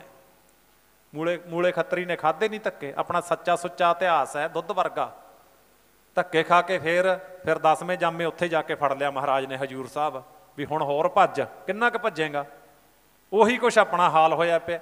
ਐਵੇਂ ਬੰਦਾ ਗੁਰੂ ਤੋਂ ਪਰੇ ਪਰੇ ਫਿਰਦਾ। ਜਿਸ ਵਿਸਰਿਆ ਇੱਕ ਨਿਮਖ ਨਾ ਸਰੈ, ਤਿਸ ਸੇਵਤ ਮਨ ਆਲਸ ਕਰੈ। ਕੋੜੀ ਆਲਸੀ ਬਣਿਆ ਜਾਂਦਾ। ਕੀ ਲੈਣਾ, ਛੱਡ ਪਰੇ, ਆਪਾਂ ਨੂੰ ਕੀ ਲੋੜ ਪਈ ਹੈ। ਨਹੀਂ ਪਿਆਰਿਓ, ਆਪਾਂ ਨੂੰ ਹੋਰ ਬੰਦੇ ਕਾਹਦੇ ਵਾਸਤੇ ਬਣਾਇਆ ਮਹਾਰਾਜ ਨੇ। ਸਤਿਗੁਰੂ ਮਹਾਰਾਜ ਜੀ ਕਹਿੰਦੇ ਵੀ ਅਸੀਂ ਇੱਕ ਗੱਲ ਤੋਂ ਬੜੇ ਨਾਰਾਜ਼ ਹਾਂ। ਸਿੱਖਾਂ ਨੂੰ ਕਹਿਣ ਲੱਗੇ, ਕਹਿੰਦੇ ਮਹਾਰਾਜ ਕਿਉਂ? ਕਹਿੰਦੇ ਇਹਨੂੰ ਬੰਦੇ ਨੂੰ ਡਿਊਟੀ ਕੀ ਦਿੱਤੀ ਸੀ, ਕਰਦਾ ਕੀ ਫਿਰਦਾ? ਕਹਿੰਦੇ ਮਹਾਰਾਜ ਕੀ ਡਿਊਟੀ ਦਿੱਤੀ ਸੀ? ਕਹਿੰਦੇ ਇਹਨੂੰ ਡਿਊਟੀ ਦਿੱਤੀ ਸੀ ਵੀ ਇਹ ਸੰਸਾਰ ਤੇ ਜਾ ਕੇ ਆਪਣੀ ਧਰਮ ਦੀ ਕਿਰਤ ਕਰੇ, ਦੁੱਧ ਵਰਗੀ ਕਿਰਤ ਕਰੇ, ਵੰਡ ਕੇ ਛਕੇ ਤੇ ਨਾਮ ਜਪੇ। ਹੁਣ ਕਹਿੰਦੇ ਨਾਮ ਤਾਂ ਇਹ ਜਪਦਾ ਹੈ ਨਹੀਂ, ਬੰਦਗੀ ਤਾਂ ਕਰਦਾ ਨਹੀਂ, ਹੋਰ ਮਹਾਰਾਜ ਇਹ ਕੀ ਕਰਦਾ ਹੈ? ਆ ਵੇਖਿਓ, ਜਿਸ ਗੁਰੂ ਗ੍ਰੰਥ ਸਾਹਿਬ ਜੀ ਨੂੰ ਆਪਾਂ ਮੱਥਾ ਟੇਕਦੇ ਨਾ, ਇਹਨਾਂ ਦੇ ਵਿੱਚ ਲਿਖਿਆ ਹੋਇਆ ਹੈ, ਕਹਿੰਦੇ ਵਿੱਚੋਂ ਗਰਭ ਹੈ ਨਿਕਲ ਆਇਆ, ਜਨਮ ਹੋ ਗਿਆ ਮਾਂ ਦੇ ਗਰਭ ਵਿੱਚੋਂ ਆਪਣਾ। ਕਹਿੰਦੇ ਇਹਨੇ ਇਹੀ ਜਿਹੀ ਪੁੱਠੀ ਮੱਤ ਲਈ, ਖਾਸਮ ਬਸਾਰ, ਖਾਸਮ ਦਾ ਭਾਵ ਹੈ ਰੱਬ, ਪਰਮਾਤਮਾ, ਗੁਰੂ ਗ੍ਰੰਥ ਸਾਹਿਬ ਸਿੱਖ ਵਾਸਤੇ। ਖਾਸਮ ਬਸਾਰ ਦੁਨੀ ਚਿੱਤ ਲਾਇਆ, ਕਹਿੰਦੇ ਦੁਨੀਆ 'ਚ ਹੀ ਚਿੱਤ ਲਾ ਲਿਆ। ਸੁਪਨਾ ਸੇਤੀ ਚਿੱਤ ਮੂਰਖ ਲਾਇਆ, ਇਹ ਦੁਨੀਆ ਸੁਪਨਾ, ਸੁਪਨੇ ਦੇ ਨਾਲ ਚਿੱਤ ਲਾ ਕੇ ਬੈਠ ਗਿਆ। ਕਬੀਰ ਸਿੱਖ ਸਾਖਾ ਬਹੁਤੇ ਕੀਏ ਕੇਸੋ ਕੀਓ ਨਾ ਮੀਤ। ਸਿੱਖ ਸਾਖਾ ਬਣਾ ਲੈ ਦੁਨੀਆ ਤੇ, ਬਹੁਤ ਬਣਾਓ, ਚੰਗੀ ਗੱਲ ਹੈ। ਇਹ ਨਹੀਂ ਮਹਾਰਾਜ ਕਹਿੰਦੇ ਵੀ ਤੁਸੀਂ ਕਿਤੇ ਅੰਦਰ ਵੜ ਕੇ ਬੈਠ ਜਾਓ, ਨਹੀਂ, ਬਣਾਓ, ਸਮਾਜ ਸੇਵੀ ਬਣੋ, ਸਮਾਜ ਦੇ ਵਿੱਚ ਸੇਵਾ ਕਰੋ। ਕੇਸੋ ਕੀਓ ਨਾ ਮੀਤ, ਕੇਸੋ ਦਾ ਫਿਰ ਅਰਥ ਰੱਬ ਹੈ, ਪਰਮਾਤਮਾ। ਕਹਿੰਦੇ ਪਰਮਾਤਮਾ ਨੂੰ ਮਿੱਤਰ ਹੀ ਨਹੀਂ ਬਣਾਇਆ ਕਮਲੇ ਨੇ। ਫਿਰ ਕਹਿੰਦੇ ਕੀ ਹੋਇਆ? ਚਾਲੇ ਥੇ, ਮਿਲਿਆ ਸੀ ਮਨੁੱਖਾ ਸਰੀਰ, ਹਰ ਮਿਲਣ ਕੋ, ਪਰਮਾਤਮਾ ਦੇ ਮਿਲਾਪ ਵਾਸਤੇ, ਪਰ ਵਿੱਚੇ ਅਟਕੇ ਉਹ ਚੀਤ ਆ ਬੈਠਾ, ਅੜ ਗਿਆ ਚਿੱਤ। ਹੁਣ ਗੁਰੂ ਵਾਲਾ ਬਣਨ ਨੂੰ ਜੀਓ ਨਹੀਂ ਕਰਦਾ, ਚਿੱਤੇ ਹੀ ਨਹੀਂ ਕਰਦਾ, ਮੰਨਦਾ ਹੀ ਨਹੀਂ। ਜੇ ਕਿਤੇ ਮੰਨ ਵੀ ਜਾਂਦਾ ਕਹਿੰਦਾ ਵੇਖਾਂਗੇ ਅਜੇ ਕੀ ਹੋਇਆ, ਐਂ ਸਮਾਂ ਲੰਘਾ ਲੈਂਦਾ, ਸਾਰਾ ਬੇਕਾਰ ਹੋ ਜਾਂਦਾ। ਤਾਂ ਫਿਰ ਉਹ ਨੌਕਰ ਨੇ ਜਾ ਕੇ ਦੱਸਿਆ ਮਾਲਕਾਂ ਨੂੰ, ਕਹਿੰਦੇ ਜੀ ਆਪਣੇ ਬਾਗ ਦੇ ਵਿੱਚ ਕੁਝ ਸਿੱਖ ਆਏ ਹੋਏ ਨੇ, ਉਹਨਾਂ ਨੇ ਚੋਲੇ ਪਹਿਨੇ ਹੋਏ ਨੇ, ਗੋਲ ਦਸਤਾਰੇ ਦਮਾਲੇ ਬੰਨੇ ਹੋਏ ਨੇ, ਤੇ ਭਾਈ ਪੰਜਾਬਾ ਤੇ ਭਾਈ ਗੁਲਾਬਾ ਭੱਜੇ ਆਏ। ਆ ਕੇ ਸਤਿਗੁਰਾਂ ਦੇ ਜਦੋਂ ਦਰਸ਼ਨ ਕੀਤੇ, ਭਾਈ ਗੁਲਾਬੇ ਦੀਆਂ ਭੁੱਬਾਂ ਨਿਕਲ ਗਈਆਂ। ਸੱਚੇ ਪਾਤਸ਼ਾਹ ਆਹ ਕੀ ਹਾਲ ਬਣਾਇਆ? ਕਲਗੀ ਵਾਲੇ ਪਾਤਸ਼ਾਹ ਕਹਿੰਦੇ ਗੁਲਾਬਿਆ ਚੁੱਪ ਰਹਿ, ਅਕਾਲ ਦੀ ਖੇਡ ਹੈ, ਅਸੀਂ ਅਕਾਲ ਪੁਰਖ ਦੇ ਭਾਣੇ ਵਿੱਚ ਹਾਂ, ਅਕਾਲ ਦੇ ਹੁਕਮ ਵਿੱਚ ਹਾਂ। ਕਹਿੰਦਾ ਨਹੀਂ ਮਹਾਰਾਜ ਚਲੋ ਮੇਰੇ ਘਰ ਚੱਲੋ। ਆਪਣੇ ਚੁਬਾਰੇ ਵਿੱਚ ਲੈ ਗਿਆ। ਜਿਨ੍ਹਾਂ ਦੀ ਕਿਸਮਤ ਜਾਗਦੀ ਹੈ ਨਾ, ਇਉਂ ਤਾਰਦੇ ਨੇ ਮਹਾਰਾਜ ਆਪਣੇ ਸੇਵਕਾਂ ਨੂੰ। ਆਪਣੇ ਸੇਵਕ ਕੀ ਆਪੇ ਰੱਖ ਹੈ। ਉਹ ਸਮੇਂ ਦੇ ਵਿੱਚ ਵੀ ਗੁਰਮੁਖੋ ਸਤਿਗੁਰੂ ਮਹਾਰਾਜ ਜੀ ਸੰਗਤਾਂ ਨੂੰ ਤਾਰੀ ਜਾਂਦੇ ਨੇ, ਜਿਹੜਾ ਬਹੁਤ ਭਿਆਨਕ ਸਮਾਂ ਸੀ ਪਾਤਸ਼ਾਹ ਦੇ ਉੱਤੇ, ਸਿੰਘਾਂ ਦੇ ਉੱਪਰ। ਤੇ ਫਿਰ ਘਰ ਲੈ ਗਿਆ, ਜਲ ਪਾਣੀ ਛਕਾਇਆ। ਇੱਥੇ ਹੀ ਫਿਰ ਭਾਈ ਗਨੀ ਖਾਂ ਤੇ ਭਾਈ ਨਬੀ ਖਾਂ ਦਾ ਮਿਲਾਪ ਹੋ ਗਿਆ। ਇਹਨਾਂ ਨੇ ਜਦੋਂ ਵੇਖਿਆ ਵੀ ਪਾਤਸ਼ਾਹ ਭਾਈ ਗੁਲਾਬੇ ਦੇ ਘਰ ਨੇ ਦਰਸ਼ਨ ਕਰਨ ਵਾਸਤੇ, ਨੌਜਵਾਨ ਸੀ ਦੋਨੇ ਭਰਾ। ਵੇਖੋ ਜਵਾਨੀ ਲੇਖੇ ਵਿੱਚ ਕਿਹੜੀ ਪੈਂਦੀ ਹੈ, ਨੌਜਵਾਨ ਤਾਂ ਬੜੇ ਸੰਸਾਰ ਤੇ ਆਏ, ਪਰ ਭਾਈ ਗਨੀ ਖਾਂ ਤੇ ਨਬੀ ਖਾਂ ਜਵਾਨੀ ਗੁਰੂ ਲੇਖੇ ਲਾ ਗਏ। ਅੱਜ ਉਹਨਾਂ ਦੀਆਂ ਸਿਫਤਾਂ ਵੇਖੋ ਕਿਵੇਂ ਹੁੰਦੀਆਂ ਨੇ।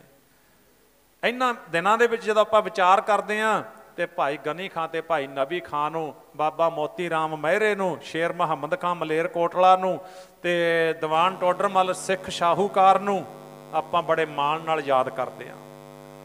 ਕਰਨਾ ਵੀ ਚਾਹੀਦਾ, ਉਹਨਾਂ ਦੀਆਂ ਮਹਾਨ ਕਮਾਈਆਂ ਨੇ, ਵੱਡੀਆਂ ਕਮਾਈਆਂ ਕੀਤੀਆਂ ਨੇ ਸਾਧ ਸੰਗਤ।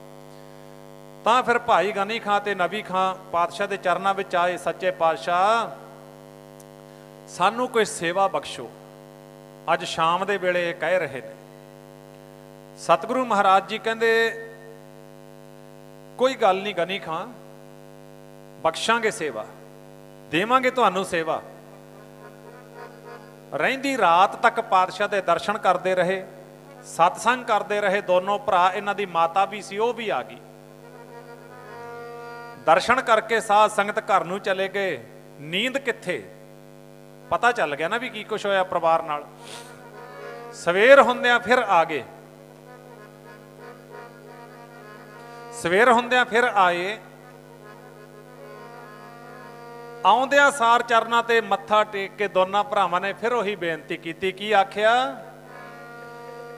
ਬਖਸ਼ੀ ਗੁਰ ਮੇਰਿਆ ਸੇਵਾ ਤੇ ਸਿਮਰਨ ਸਾਨੂੰ, ਬਖਸ਼ੀ ਗੁਰ ਮੇਰਿਆ ਸੇਵਾ ਤੇ ਸਿਮਰਨ ਸਾਨੂੰ, ਬਖਸ਼ੀ ਗੁਰ ਮੇਰਿਆ ਸੇਵਾ ਤੇ ਸਿਮਰਨ ਸਾਨੂੰ, ਬਖਸ਼ੀ ਗੁਰ ਮੇਰਿਆ ਸੇਵਾ ਤੇ ਸਿਮਰਨ ਸਾਨੂੰ, ਬਖਸ਼ੀ ਗੁਰ ਮੇਰਿਆ ਸੇਵਾ ਤੇ ਸਿਮਰਨ ਸਾਨੂੰ, ਬਖਸ਼ੀ ਗੁਰ ਮੇਰਿਆ ਸੇਵਾ ਤੇ ਸਿਮਰਨ ਸਾਨੂੰ, ਬਖਸ਼ੀ ਗੁਰ ਮੇਰਿਆ ਸੇਵਾ ਤੇ ਸਿਮਰਨ ਸਾਨੂੰ, ਬਖਸ਼ੀ ਗੁਰ ਮੇਰਿਆ ਸੇਵਾ ਤੇ ਸਿਮਰਨ ਸਾਨੂੰ, ਬਖਸ਼ੀ ਗੁਰ ਮੇਰਿਆ ਸੇਵਾ ਤੇ ਸਿਮਰਨ ਸਾਨੂੰ, ਬਖਸ਼ੀ ਗੁਰ ਮੇਰਿਆ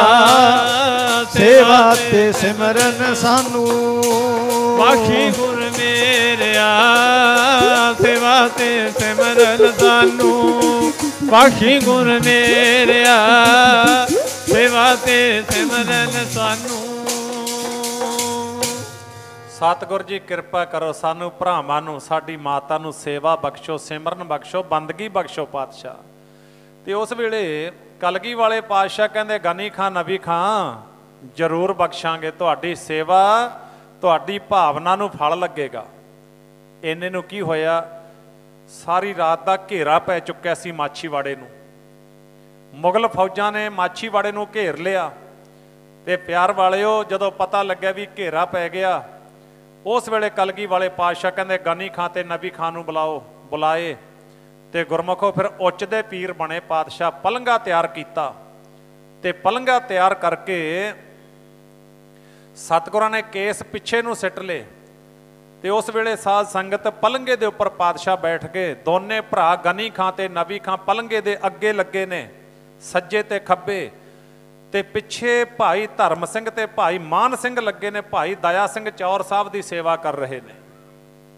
ਪਾਤਸ਼ਾਹ ਤੁਰੇ ਨੇ, ਥੋੜੀ ਦੂਰ ਗਏ, ਉੱਥੇ ਸਾਧ ਸੰਗਤ ਫੌਜਾਂ ਘੇਰਾ ਪਾ ਕੇ ਖੜੀਆਂ ਨੇ। ਕੌਣ ਹੈ ਵੀ ਤੁਸੀਂ ਕਿੱਧਰ ਚੱਲੇ ਹੋ? ਦੋਨੋਂ ਭਰਾ ਗਨੀ ਖਾਂ ਤੇ ਨਬੀ ਖਾਂ ਕਹਿੰਦੇ ਜੀ ਇਹ ਸਾਡੇ ਉੱਚ ਦੇ ਪੀਰ ਨੇ। ਤੇ ਉਸ ਵੇਲੇ ਦੇ ਜਿਹੜਾ ਉਹ ਸੂਬੇਦਾਰ ਸੀ, ਉਹ ਕਹਿਣ ਲੱਗਿਆ ਵੀ ਇਸ ਗੱਲ ਦਾ ਮੈਂ ਕਿਵੇਂ ਤਸੱਲੀ ਕਰਾਂ ਵੀ ਇਹ ਤੁਹਾਡੇ ਉੱਚ ਦੇ ਪੀਰ ਨੇ। ਹੋ ਸਕਦਾ ਸੀ ਸਿੱਖਾਂ ਦੇ ਗੁਰੂ ਨੂੰ ਫੜਨਾ, ਇਹ ਉਹ ਨਾ ਹੋਣ। ਉਸ ਵੇਲੇ ਦੇ ਬੜੇ ਉੱਘੇ ਫਕੀਰ ਸੀ ਨੂਰਪੁਰ ਦੇ ਸੈਯਦ ਖਾਂ। ਕਹਿੰਦੇ ਸਤਿਗੁਰਾਂ ਨੇ ਆਖਿਆ, ਕਹਿੰਦੇ ਨੂਰਪੁਰ ਵਾਲੇ ਸੈਯਦ ਖਾਂ ਨੂੰ ਬੁਲਾਓ। ਗਨੀ ਖਾਂ ਤੇ ਨਬੀ ਖਾਂ ਨੂੰ ਸਮਝਾਇਆ, ਉਹ ਦੱਸਣਗੇ, ਇਹਨਾਂ ਦੀ ਤਸੱਲੀ ਕਰਵਾਉਣਗੇ। ਨੂਰਪੁਰ ਵਾਲੇ ਪੀਰ ਸੈयद ਖਾਨ ਨੂੰ ਜਦੋਂ ਬੁਲਾਇਆ, ਇਹ ਸਤਿਗੁਰਾਂ ਦਾ ਬੜਾ ਸ਼ਰਧਾਲੂ ਸੀ, ਬੜਾ ਪਿਆਰ ਵਾਲਾ ਪੁੱਜਿਆ ਫਕੀਰ ਸੀ, ਕਰਨੀ ਕਮਾਈ ਵਾਲਾ। ਤੇ ਭਾਈ ਉਹ ਜਦੋਂ ਆਇਆ, ਸਤਿਗੁਰ ਜੀ ਪਲੰਘੇ ਤੇ ਬੈਠੇ ਨੇ, ਪਲੰਘਾ ਉਤਾਰ ਦਿੱਤਾ। ਸੈयद ਖਾਨ ਨੂੰ ਪੁੱਛਦਾ ਸੂਬੇਦਾਰ, ਕਹਿੰਦਾ ਇਹ ਕੌਣ ਨੇ, ਤੂੰ ਜਾਣਦਾ ਇਹਨਾਂ ਨੂੰ? ਕਹਿੰਦਾ ਜੀ ਹਾਂ ਮੈਂ ਜਾਣਦਾ। ਕਹਿੰਦੇ ਕੌਣ ਹੈ ਦੱਸ? ਸੈयद ਖਾਨ ਦੇ ਬੋਲ ਸੀ ਗੁਰਮੁਖੋ। ਸੱਚਮੁੱਚ ਕਈ ਵਾਰ ਤਾਂ ਇਤਿਹਾਸ ਪੜ੍ਹ ਕੇ ਨਾ ਇਸ ਤਰ੍ਹਾਂ ਜੇ ਲੱਗਦਾ ਹੈ, ਮੁਸਲਮਾਨ ਵੀਰ ਬਾਜੀ ਜਿੱਤ ਗਏ, ਅਸੀਂ ਗੁਰੂ ਘਰ ਦੇ ਧੀਆਂ ਪੁੱਤਰ ਸਿੰਘ ਤੇ ਕੌਰ, ਸਾਡਾ ਜੇ ਕਿਤੇ ਭਰੋਸੇ ਨਹੀਂ ਬਣਦਾ। ਲੈ ਸੈयद ਖਾਨ ਕਹਿ ਰਿਹਾ,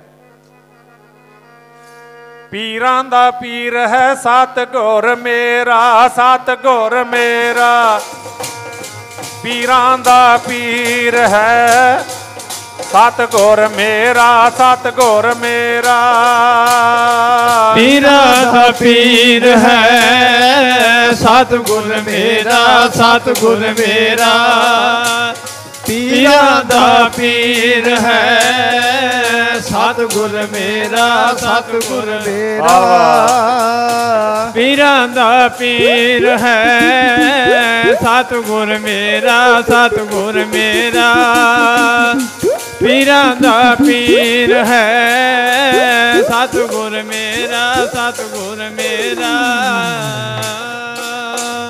ਕਹਿੰਦੇ ਕੌਣ ਹੈ? ਉਸ ਵੇਲੇ ਸੈयद ਖਾਨ ਕਹਿੰਦਾ, ਵੇਖ ਕੇ ਪਾਤਸ਼ਾਹ ਦੇ ਦਰਸ਼ਨ ਕਰਕੇ ਨਿਹਾਲ ਹੋ ਗਿਆ।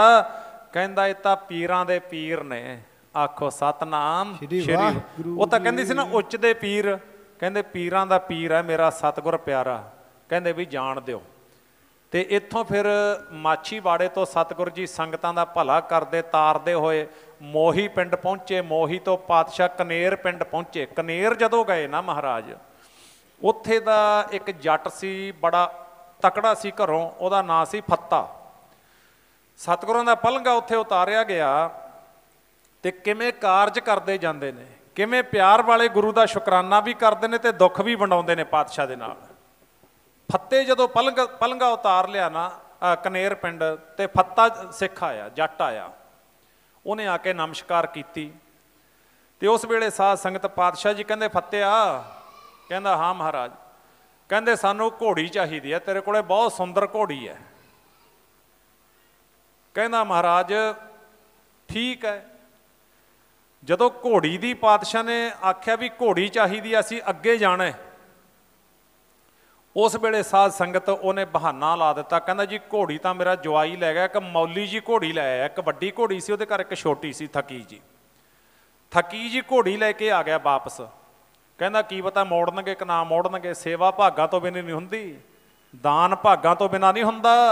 ਆਪਾਂ ਉਸ ਗੁਰੂ ਦੇ ਧੀਆਂ ਪੁੱਤਾਂ ਪਿਆਰ ਵਾਲਿਓ, ਇਹ ਦੁਨੀਆ ਤੇ ਕਿਸੇ ਨੇ ਸਿਉਨਾ ਦਾਨ ਕੀਤਾ, ਕਿਸੇ ਨੇ ਜ਼ਮੀਨ ਦਾਨ ਕੀਤੀ ਹੈ, ਕਿਸੇ ਨੇ ਚਾਂਦੀ ਦਾਨ ਕਰ ਦਿੱਤੀ, ਤੇ ਕਿਸੇ ਨੇ ਸਾਧ ਸੰਗਤ ਕੋਈ ਹੋਰ ਵੱਡੇ ਤੋਂ ਵੱਡਾ ਦਾਨ ਕਰ ਦਿੱਤਾ।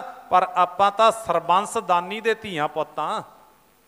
ਇੱਥੇ ਤਾਂ ਸਰਬੰਸੀ ਦਾਨ ਕਰ ਦਿੱਤਾ ਪਾਤਸ਼ਾਹ ਨੇ। ਕਹਿੰਦਾ ਕੀ ਪਤਾ ਮੋੜਨਗੇ ਕਿ ਨਾ ਮੋੜਨਗੇ। ਮੌਲੀ ਘੋੜੀ ਲੈ ਆਇਆ ਥੱਕੀ ਹੋਈ। ਪਾਤਸ਼ਾਹ ਕਹਿੰਦੇ ਇਹ ਨਹੀਂ ਚਾਹੀਦੀ, ਉਹ ਲੈ ਕੇ ਆ ਜਿਹੜੀ ਘਰੇ ਹੈ। ਕਹਿੰਦਾ ਜੀ ਉਹ ਤਾਂ ਘੋੜੀ ਮੇਰਾ ਜਵਾਈ ਲੈ ਗਿਆ। ਸਤਿਗੁਰਾਂ ਨੇ ਕੋਲ ਖੜੇ ਸਿੱਖ ਨੂੰ ਪੁੱਛਿਆ, ਕਹਿੰਦੇ ਕੀ ਕਹਿੰਦਾ? ਕਹਿੰਦੇ ਮਹਾਰਾਜ ਇਉਂ ਕਹਿੰਦਾ ਵੀ ਮੇਰਾ ਜਵਾਈ ਲੈ ਗਿਆ, ਘੋੜੀ ਤਾਂ ਹੈ ਨਹੀਂ ਘਰੇ। ਪਾਤਸ਼ਾਹ ਕਹਿੰਦੇ ਨਾ ਰਹੇਗੀ ਘੋੜੀ, ਨਾ ਰਹੇਗਾ ਫੱਤਾ।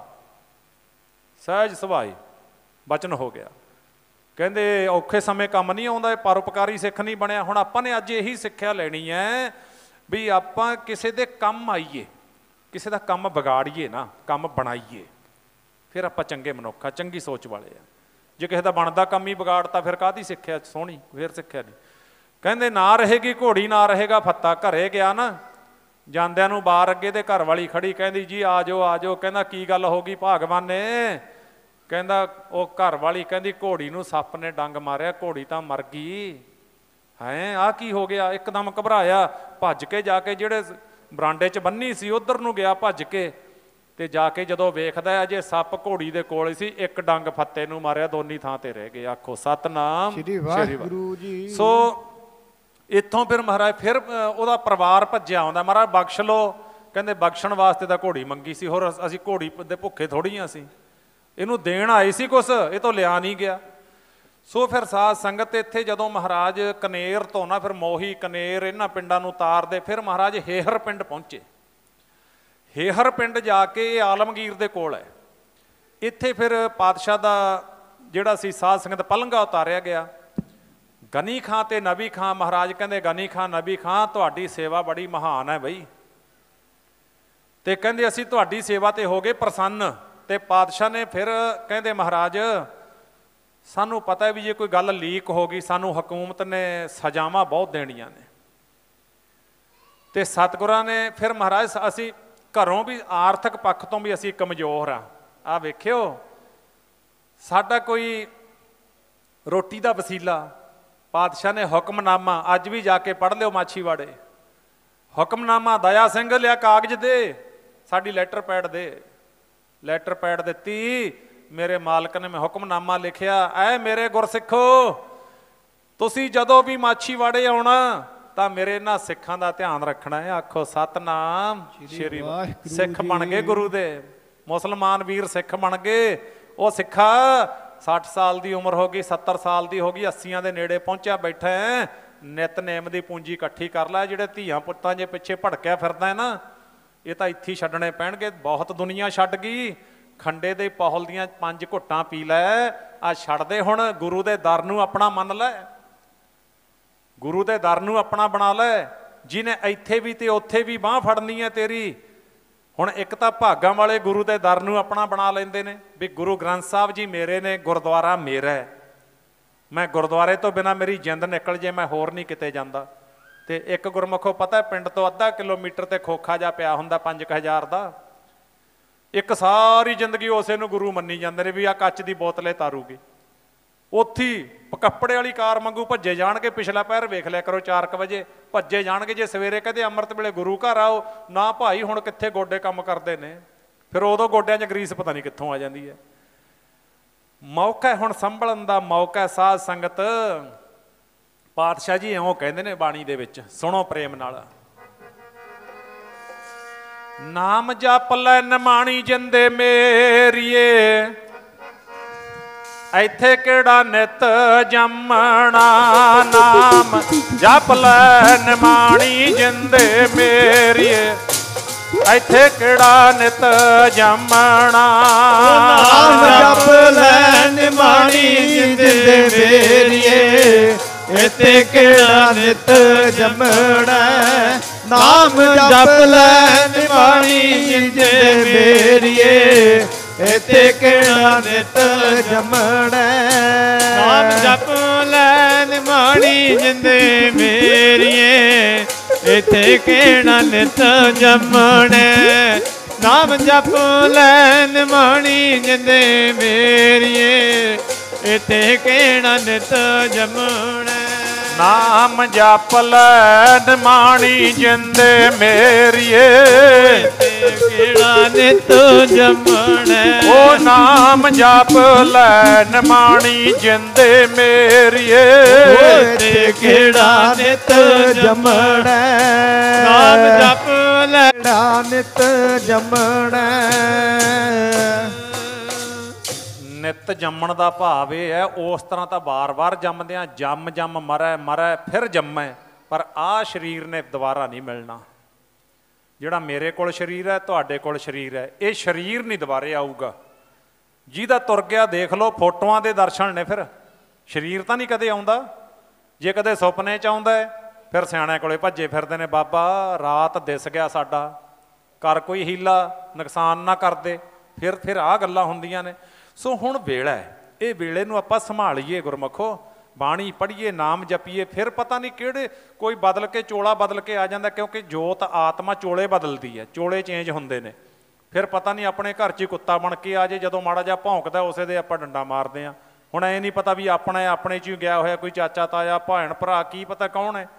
ਕਈ ਵਾਰੀ ਕੀੜੇ ਮਕੌੜੇ ਬਣ ਕੇ ਆ ਜਾਂਦੇ ਨੇ, ਆਪਣੀ ਪੈਰਾਂ ਥੱਲੇ ਦੱਬ ਕੇ ਮਾਰ ਦਿੰਦੇ ਨੇ, ਜਦੋਂ ਫਿਰ ਪਤਾ ਹੀ ਨਹੀਂ ਵੀ ਕੌਣ ਹੈ। ਹੁਣ ਪਤਾ ਹੈ, ਹੁਣ ਸੋਝੀ ਹੈ, ਇਹ ਸੋਝੀ ਨੂੰ ਗੁਰੂ ਲੇਖੇ ਲਾ। ਤਾਂ ਭਾਈ ਉੱਥੋਂ ਫਿਰ ਸਤਿਗੁਰੂ ਮਹਾਰਾਜ ਜੀ ਗਨੀ ਖਾਂ ਨਬੀ ਖਾਂ ਹੁਕਮਨਾਮਾ ਦਿੱਤਾ, ਲਓ ਬਈ ਤੁਹਾਡੇ ਘਰ ਬਰਕਤਾਂ ਹੋਣਗੀਆਂ। ਗਨੀ ਖਾਂ ਇਹ ਤਾਂ ਮਾਇਆ ਹੱਥਾਂ ਦੀ ਮੈਲ ਹੈ, ਇਹ ਤਾਂ ਤੁਹਾਡੇ ਅੱਗੇ ਪਿੱਛੇ ਫਿਰੇਗੀ ਪਰਿਵਾਰ ਦੇ, ਇਹਦੀ ਪਰਵਾਹ ਨਾ ਕਰੋ, ਤੁਸੀਂ ਮੰਗੋ ਜੋ ਮੰਗਣਾ ਹੈ। ਤੁਹਾਡੀ ਭਾਵਨਾ ਕੀ ਹੈ? ਵੇਖੋ ਪਿਆਰਿਓ, ਜਦੋਂ ਭਗਤਾਂ ਦਾ ਜੀਵਨ ਪੜ੍ਹਦੇ ਆ ਨਾ, ਗੁਰਸਿੱਖਾਂ ਦਾ, ਮਰ ਜੀਵੜਿਆਂ ਦਾ, ਉਹਨਾਂ ਦੀਆਂ ਮੰਗਾਂ ਆਪਣੀਆਂ ਮੰਗਾਂ ਨਾਲ ਮੇਲ ਨਹੀਂ ਖਾਂਦੀਆਂ। ਹੁਣ ਮੰਨ ਲਓ ਕਲਗੀ ਵਾਲੇ ਪਾਤਸ਼ਾਹ ਪ੍ਰਤੱਖ ਗੁਰੂ ਗ੍ਰੰਥ ਸਾਹਿਬ ਜੀ ਨੇ, ਆਪਾਂ ਨੂੰ ਗੁਰੂ ਗ੍ਰੰਥ ਸਾਹਿਬ ਜੀ ਬੋਲ ਕੇ ਕਹਿ ਰਹੇ ਨੇ ਵੀ ਸਿੱਖੋ ਮੰਗ ਲਓ ਜੋ ਮੰਗਣਾ ਹੈ। ਹੁਣ ਆਪਾਂ ਨੂੰ ਕਹਿ ਤਾਂ ਮਹਾਰਾਜ ਨੇ, ਮੰਨ ਲਓ ਵੀ ਮੰਗੋ ਜੋ ਮੰਗਣਾ ਹੈ। ਆਪਾਂ ਕੀ ਮੰਗਾਂਗੇ ਭਲਾ? ਮੈਨੂੰ ਮੇਰੀ ਮੰਗ ਦਾ ਪਤਾ, ਤੁਹਾਨੂੰ ਤੁਹਾਡੀ ਮੰਗ ਦਾ ਪਤਾ ਹੈ ਵੀ ਆਪਾਂ ਝੱਟ ਦੇਣੇ ਆਹ ਮੰਗ ਲਾਂਗੇ। ਪਰ ਆਪਣੀਆਂ ਮੰਗਾਂ ਬੜੀਆਂ ਛੋਟੀਆਂ ਛੋਟੀਆਂ ਨੇ, ਹਾਸੋਹੀਣੀਆਂ ਨੇ। ਪਤਾ ਕੀ ਕਿਹਾ ਸੀ ਗਨੀ ਖਾਂ ਤੇ ਨਵੀ ਖਾਂ ਨੇ ਭਾਈ ਨੇ? ਕਹਿੰਦੇ ਸੱਚੇ ਪਾਤਸ਼ਾਹ ਤਰੁੱਠੇ ਹੋ? ਹਾਂ ਗਨੀ ਖਾਂ ਤਰੁੱਠੇ ਆ, ਮੰਗੋ।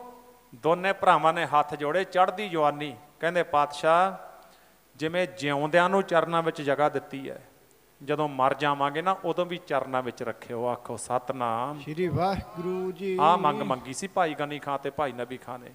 ਜਦੋਂ ਮਰ ਜਾਵਾਂਗੇ ਨਾ ਉਦੋਂ ਵੀ ਚਰਨਾਂ ਵਿੱਚ ਰੱਖਿਓ। ਕਬੀਰ ਚਰਨ ਕਮਲ ਕੀ ਮੌਜ ਕੋ, ਕਹਿ ਕੈਸੇ ਅਨੁਮਾਨ, ਕਹਿਬੇ ਕੋ ਸੋਭਾ ਨਹੀਂ, ਦੇਖਾ ਹੀ ਪ੍ਰਵਾਨ। ਗੁਰੂ ਦੇ ਚਰਨ, ਗੁਰੂ ਦੀ ਯਾਦ ਹਿਰਦੇ ਵਿੱਚ ਵਸ ਜਾਵੇ, ਇਹ ਤੋਂ ਵੱਡਾ ਸੌਦਾ, ਇਹ ਤੋਂ ਵੱਡਾ ਵਣਜ ਹੈ ਕੀ ਹੈ ਸੰਸਾਰ ਤੇ? ਆਹ ਤਾਂ ਕੌਡੀਆਂ ਦੇ ਵਣਜ ਨੇ ਜਿਹੜੇ ਆਪਾਂ ਕਹਿੰਦੇ ਵੀ ਵੱਡੇ ਵੱਡੇ ਵਣਜ ਕਰ ਲਏ ਅਸੀਂ। ਨਹੀਂ, ਇਹ ਤਾਂ ਡਿਊਟੀਆਂ ਨੇ ਗੁਰਮੁਖੋ, ਇਹ ਡਿਊਟੀਆਂ ਨੇ, ਇਹ ਦੁਨੀਦਾਰਾਂ ਦੇ ਕੰਮ ਨੇ। ਜਿਹੜੀ ਭਗਤਾਂ ਦੀ ਡਿਊਟੀ ਆ ਉਹ ਵੱਖਰੀ ਹੈ। ਤਾਂ ਫਿਰ ਭਾਈ ਗਨੀ ਖਾਂ ਤੇ ਭਾਈ ਨਬੀ ਖਾਂ ਨੂੰ ਸਤਿਗੁਰਾਂ ਨੇ ਆਖਿਆ ਜਾਓ ਹੁਣ ਤੁਸੀਂ ਵਾਪਸ ਮੁੜ ਜਾਓ। ਤੇ ਅੱਜ ਵੀ ਜਦੋਂ ਮਾਛੀਵਾੜੇ ਆਪਾਂ ਜਾਵਾਂਗੇ, ਮਾਛੀਵਾੜਾ ਸਾਹਿਬ ਗੁਰਦੁਆਰਾ ਸਾਹਿਬ ਦੇ ਬਿਲਕੁਲ ਨਾਲ ਭਾਈ ਗਨੀ ਖਾਂ ਤੇ ਨਬੀ ਖਾਂ ਦਾ ਘਰ, ਉਹਨਾਂ ਦੀਆਂ ਕਬਰਾਂ ਬਣੀਆਂ ਨੇ। ਤੇ ਉੱਥੇ ਫਿਰ ਸਾਰੇ ਆਪਾਂ ਜਾ ਕੇ ਦਰਸ਼ਨ ਕਰਦੇ ਹਾਂ। ਤੇ ਉਹਨਾਂ ਦਾ ਪਰਿਵਾਰ ਤੇ ਹਜੂਰ ਸਾਹਿਬ ਵੀ, ਇੱਕ ਦੋ ਭਰਾ ਜਿਹੜੇ ਸੀ ਉਹ ਇਸੇ ਤਰ੍ਹਾਂ ਉਹਨਾਂ ਦੇ ਕਬਰਾਂ ਬਣੀਆਂ ਨੇ। ਤੇ ਉਹ ਬੀਬੀ ਹੈ ਨਾ ਜਿਹੜੀ ਉੱਥੇ ਜਦੋਂ ਉਹਨਾਂ ਬਾਰੇ ਦੱਸਦੀ ਹੈ, ਜਿਨ੍ਹਾਂ ਨੇ ਖਜ਼ਾਨੇ ਦੀ ਰਾਖੀ ਕੀਤੀ ਸੀ ਮਹਾਰਾਜ ਦੇ ਦੀ, ਤੇ ਉਹ ਬੀਬੀ ਜਦੋਂ ਦੱਸਦੀ ਹੈ ਨਾ ਭੁੱਬਾਂ ਨਿਕਲ ਜਾਂਦੀਆਂ ਨੇ। ਬਹੁਤ ਬਰਾਗ ਹੈ ਆਪਣੇ ਇਤਿਹਾਸ ਵਿੱਚ। ਤਾਂ ਪਾਤਸ਼ਾਹ ਨੇ ਭਾਈ ਗਨੀ ਹੇਹਰ ਪਿੰਡ ਤੋਂ ਭਾਈ ਗਨੀ ਖਾਂ ਨਬੀ ਖਾਂ ਨੂੰ ਵਾਪਸ ਭੇਜਿਆ। ਇੱਥੋਂ ਮਹਾਰਾਜ ਜੀ ਲੰਮੇ ਪਿੰਡ ਪਹੁੰਚ ਗਏ। ਲੰਮੇ ਪਿੰਡ ਜਦੋਂ ਪਹੁੰਚੇ ਉੱਥੇ ਪਲੰਘਾ ਉਤਾਰਿਆ। ਪਲੰਘਾ ਉਤਾਰਿਆ ਤੇ ਸਾਧ ਸੰਗਤ ਪਾਤਸ਼ਾਹ ਦੇ ਦਰਸ਼ਨਾਂ ਵਾਸਤੇ ਬਹੁਤ ਸਾਰੀ ਸੰਗਤ ਆਈ। ਤੇ ਜਦੋਂ ਸਤਿਗੁਰੂ ਜੀ ਲੰਮੇ ਪਿੰਡ ਤੋਂ ਤੁਰਨ ਲੱਗੇ ਨਾ, ਤੇ ਜਿਹੜੇ ਪਲੰਘੇ ਨੂੰ ਚੁੱਕਣ ਵਾਲੇ ਲੱਗੇ ਸੀ, ਉਹ ਤਿੰਨ ਸਾਈਡਾਂ ਤੋਂ ਤਾਂ ਪਲੰਘਾ ਠੀਕ ਸੀ, ਇੱਕ ਸਾਈਡ ਨੀਵੀਂ ਜਾਂਦੀ ਸੀ ਬਹੁਤ ਜ਼ਿਆਦਾ। ਅੰਤਰਜਾਮੀ ਸਤਿਗੁਰੂ ਜਾਣ ਕੇ ਨਾ ਨੇਤਰ ਬੰਦ ਕਰਕੇ ਬੈਠ ਗਏ ਪਲੰਘੇ ਤੇ। ਤੇ ਜਦੋਂ ਨੇਤਰ ਬੰਦ ਕੀਤੇ, ਪਲੰਘਾ ਚੁੱਕਿਆ, ਉਹ ਜਿਹੜੀ ਇੱਕ ਸਾਈਡ ਨੀਵੀਂ ਜਾਂਦੀ ਸੀ ਨਾ, ਪਾਤਸ਼ਾਹ ਨੇ ਉਵੇਂ ਨੇਤਰ ਬੰਦ ਕੀਤੇ। ਕਹਿੰਦੇ ਭਾਈ ਪਲੰਘੇ ਦਾ ਇੱਕ ਪਾਸਾ ਨੀਵਾਂ ਕਿਉਂ ਹੈ? ਤਾਰ ਦੇ ਵੇਖੋ ਕਿਵੇਂ ਨੇ ਮਹਾਰਾਜ, ਇੱਕ ਪਾਸਾ ਨੀਵਾਂ ਕਿਉਂ ਹੈ? ਉਹ ਜਿਹੜਾ ਸੀ ਨਾ, ਉਸ ਪਾਸੇ ਆਦਮੀ ਲੱਗਿਆ ਸੀ ਜਿਹਨੇ ਪਲੰਘੇ ਨੂੰ ਚੁੱਕਿਆ ਸੀ, ਉਹਨੇ ਉੱਚੀ ਬੋਲ ਕੇ ਕਿਹਾ, ਕਹਿੰਦਾ ਸੱਚੇ ਪਾਤਸ਼ਾਹ ਜਿਹੜੇ ਤਿੰਨ ਲੱਗੇ ਨੇ ਨਾ, ਇਹਨਾਂ ਦੇ ਤਾਂ ਕੱਦ ਉੱਚੇ ਨੇ। ਮਹਾਰਾਜ ਮੈਂ ਮਾਧਰਾ ਫੁੱਟ, ਮੇਰੀ 5 ਫੁੱਟ ਦੀ ਹਾਈਟ ਹੈ, ਮੈਂ ਬਹੁਤ ਛੋਟਾ, ਇਸ ਕਰਕੇ ਮਾਧਰਾ ਹੋਣ ਕਰਕੇ ਮਹਾਰਾਜ ਪਲੰਘਾ ਨੀਵਾਂ ਹੈ। ਸਤਿਗੁਰੂ ਮਹਾਰਾਜ ਜੀ ਨਾ ਨੇਤਰ ਖੋਲ੍ਹੇ, ਵੇਖੋ ਖੇਡਾਂ ਮੇਰੇ ਪਾਤਸ਼ਾਹ ਦੀਆਂ। ਤੇ ਪਾਤਸ਼ਾਹ ਨੇ ਨਾ ਆਪਣਾ ਪਾਵਨ ਹੱਥ, ਉਹ ਜਿਹੜੇ ਪਾਸੇ ਮਧਰਾ ਬੰਦਾ ਲੱਗਿਆ ਸੀ, ਪਾਤਸ਼ਾਹ ਨੇ ਉਹਦੇ ਸਿਰ ਤੇ ਮਾਰਿਆ। ਇਉਂ ਸਿਰ ਤੇ ਮਾਰ ਕੇ ਮਹਾਰਾਜ ਕਹਿੰਦੇ ਹੋ ਜੱਟਾ ਲੰਮਾ। ਫੇਰ ਮਾਰਿਆ, ਕਹਿੰਦੇ ਹੋ ਜੱਟਾ ਲੰਮਾ, ਹੋ ਜੱਟਾ ਲੰਮਾ। ਇਤਿਹਾਸ ਕਹਿੰਦਾ ਹੈ ਪਲੰਘਾ ਉਹਨਾਂ ਤਿੰਨਾਂ ਦੇ ਬਰਾਬਰ ਹੋ ਗਿਆ। ਆਖੋ ਸਤਨਾਮ ਸ਼੍ਰੀ ਵਾਹਿਗੁਰੂ। ਫਿਰ ਉਸ ਪਿੰਡ ਦਾ ਨਾਮ ਅੱਜ ਲੰਮਾ ਜੱਟਪੁਰ ਹੈ। ਲੰਮਾ ਜਿਹੜਾ ਪਿੰਡ ਹੈ ਵੱਖਰਾ, ਜੱਟਪੁਰਾ ਵੱਖਰਾ, ਲੰਮਾ ਜੱਟਪੁਰਾ। ਤੇ ਸਾਧ ਸੰਗਤ ਆਓ ਇੱਥੋਂ ਫਿਰ ਸਤਿਗੁਰੂ ਮਹਾਰਾਜ ਜੀ ਲੰਮੇ ਜੱਟਪੁਰੇ ਤੋਂ ਸੰਗਤਾਂ ਨੂੰ ਉਤਾਰ ਕੇ ਰਾਏਕੋਟ ਪਹੁੰਚ ਜਾਂਦੇ ਨੇ, ਰਾਏ ਕੱਲੇ ਦੇ ਪਾਸ, ਚੌਧਰੀ ਦੇ ਪਾਸ। ਬਾਹਰ ਰਾਏਕੋਟ ਟਾਹਲੀਆਣਾ ਗੁਰਦੁਆਰਾ ਸਾਹਿਬ ਹੈ। ਮਹਾਰਾਜ ਟਾਹਲੀਆਣੇ ਗੁਰਦੁਆਰਾ ਸਾਹਿਬ ਬਰਾਜ ਜਾਂਦੇ ਨੇ। ਇੱਥੇ ਸੰਗਤਾਂ ਆਈਆਂ। ਪਾਤਸ਼ਾਹ ਨੇ ਦੋ ਤਰ੍ਹਾਂ ਦਾ ਇਤਿਹਾਸ ਆਉਂਦਾ, ਕਹਿੰਦੇ ਰਾਏ ਕੱਲੇ ਨੇ ਬੜੀ ਆਓ ਭਗਤ ਕੀਤੀ ਚੌਧਰੀ ਨੇ।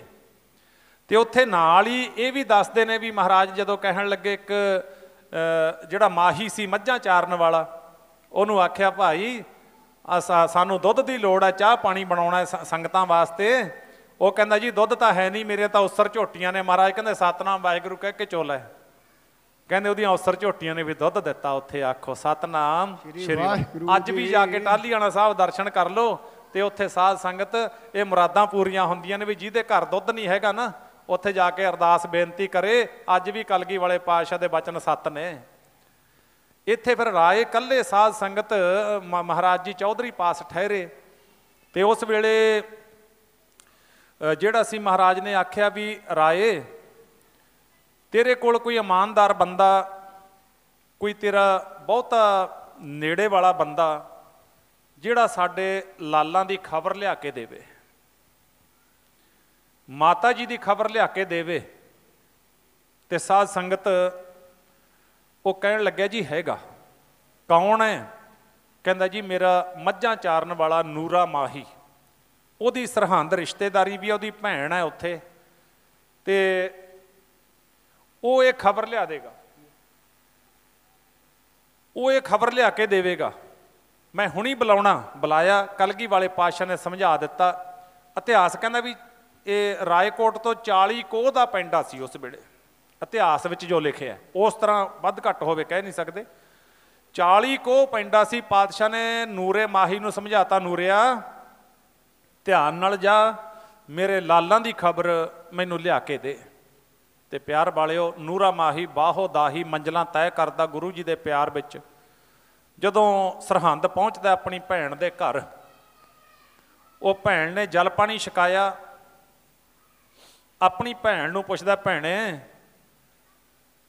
ਮੈਂ ਰਾਏਕੋਟ ਤੋਂ ਆਇਆ, ਮੈਨੂੰ ਕਲਗੀ ਵਾਲੇ ਪਾਤਸ਼ਾਹ ਨੇ ਇੱਥੇ ਭੇਜਿਆ, ਲਾਲਾਂ ਦੀ ਖਬਰ ਤੇ ਮਾਤਾ ਜੀ ਦੀ ਖਬਰ, ਇੱਥੇ ਸਰਹੰਦ ਦੇ ਵਿੱਚ ਕੀ ਕੁਝ ਹੋਇਆ ਮੈਨੂੰ ਵਿਸਥਾਰ ਨਾਲ ਦੱਸ, ਮੈਂ ਜਾ ਕੇ ਕਲਗੀ ਵਾਲੇ ਪਾਤਸ਼ਾਹ ਨੂੰ ਜਵਾਬ ਦੇਣਾ ਹੈ। ਉਹ ਭੈਣ ਆਪਣੇ ਭਰਾ ਨੂੰ ਦੁੱਧ ਛਕਣ ਵਾਸਤੇ ਨਾ ਉਹਦੇ ਕੋਲੇ ਬਰਤਨ ਸੀ। ਇਉਂ ਜਦੋਂ ਬਰਤਨ, ਉਹ ਨੂਰਾ ਮਾਹੀ ਕਹਿ ਰਿਹਾ ਭੈਣ ਮੈਨੂੰ ਉਹ ਦੱਸ ਸਭ ਕੁਝ। ਉਹ ਭੈਣ ਨੇ ਉਹ ਸਭ ਕੁਝ ਵੇਖਿਆ ਸੀ ਤੇ ਸੁਣਿਆ ਸੀ। ਉਹ ਜਦੋਂ ਦੁੱਧ ਵਾਲਾ ਬਰਤਨ ਫੜਾਉਂਦੀ ਹੈ ਤਾਂ ਕਹਿਣ ਲੱਗਿਆ, ਭੈਣ ਮੈਨੂੰ ਗੱਲ ਸੁਣਾ ਸਾਰੀ। ਤਾਂ ਉਹ ਭੈਣ ਸੀ ਜਿਹੜੀ ਨਾ, ਉਹ ਸਾਰਾ ਉਹ ਸੀਨ ਉਹਦੇ ਸਾਹਮਣੇ ਆ ਗਿਆ ਜਿਹੜਾ ਉਹਨੇ ਕੁਝ ਦਿਨ ਪਹਿਲਾਂ ਵੇਖਿਆ ਸੀ। ਬਸ ਸੁਰਤ ਉੱਥੇ ਡੁੱਬ ਗਈ। ਇਤਿਹਾਸ ਕਹਿੰਦਾ ਉਹਦੇ ਹੱਥ ਵਿੱਚ ਉਹ ਭਾਂਡਾ ਡਿੱਗ ਗਿਆ। ਭਾਂਡਾ ਡਿੱਗ ਗਿਆ ਜਿਹੜਾ ਆਪਣਾ ਓਟਾ ਬਣਿਆ ਹੁੰਦਾ ਨਾ, ਓਟੇ ਦੇ ਉੱਪਰ ਇਸ ਤਰ੍ਹਾਂ ਭਾਂਡੇ ਰੱਖਣ ਵਾਸਤੇ ਇੱਟਾਂ ਜੀਆਂ ਲਾਈਆਂ ਹੁੰਦੀਆਂ ਨੇ ਆਪਣਾ ਪੁਰਾਣੇ ਸਮੇਂ ਦੇ ਵਿੱਚ। ਤੇ ਉਹ ਭੈਣ ਜਿਹੜੀ ਸੀ ਨਾ ਨੂਰੇ ਮਾਹੀ ਦੀ, ਉਹ ਇੱਟਾਂ ਦੇ ਉੱਤੇ ਇਉਂ ਆਪਣਾ ਸਿਰ ਰੱਖ ਕੇ ਭੁੱਬਾਂ ਮਾਰ ਕੇ ਰੋਣ ਲੱਗ ਗਈ। ਨੂਰਾ ਮਾਹੀ ਆਪਣੀ ਭੈਣ ਨੂੰ ਬੁੱਕਲ ਵਿੱਚ ਲੈ ਕੇ ਕਹਿੰਦਾ, ਭੈਣ ਮੈਂ ਤੇਰੀ ਗੱਲ ਨੂੰ ਸਮਝ ਗਿਆ, ਤੂੰ ਕਰੜਾ ਜਿਗਰਾ ਕਰਕੇ ਮੈਨੂੰ ਲਾਲਾਂ ਦੀ ਕਹਾਣੀ ਦੱਸ। ਉਹ ਭੈਣ ਦਾ ਜਵਾਬ ਸੀ, ਕਹਿੰਦੀ ਨੂਰਿਆ ਜਿਗਰਾ ਕਰੜਾ ਕਿਵੇਂ ਕਰਾਂ,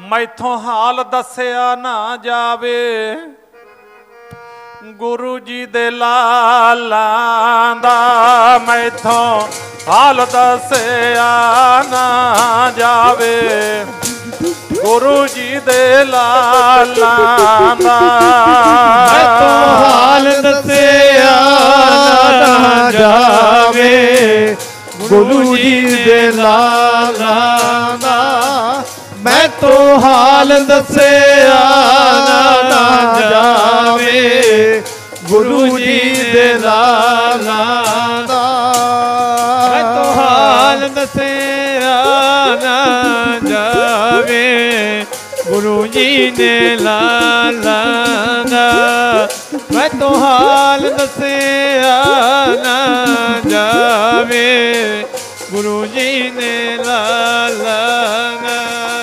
ਮੈਥੋਂ ਹਾਲ ਦੱਸਿਆ ਨਾ ਜਾਵੇ, ਦੱਸਿਆ ਨਾ ਹਾਲ ਜਾਵੇ, ਗੁਰੂ ਜੀ ਦੇ ਲਾਲਾਂ ਦਾ ਮੈਥੋਂ ਹਾਲ ਦੱਸਿਆ ਨਾ ਜਾਵੇ, ਗੁਰੂ ਜੀ ਦੇ ਲਾਲਾਂ ਦਾ ਮੈਥੋਂ ਹਾਲ ਦੱਸਿਆ ਨਾ ਜਾਵੇ, ਗੁਰੂ ਜੀ ਦੇ ਲਾਲਾਂ ਦਾ ਮੈਥੋਂ ਹਾਲ ਦੱਸਿਆ ਨਾ ਜਾਵੇ, ਗੁਰੂ ਜੀ ਦੇ ਲਾਲਾਂ ਦਾ ਹਾਲ ਦੱਸਿਆ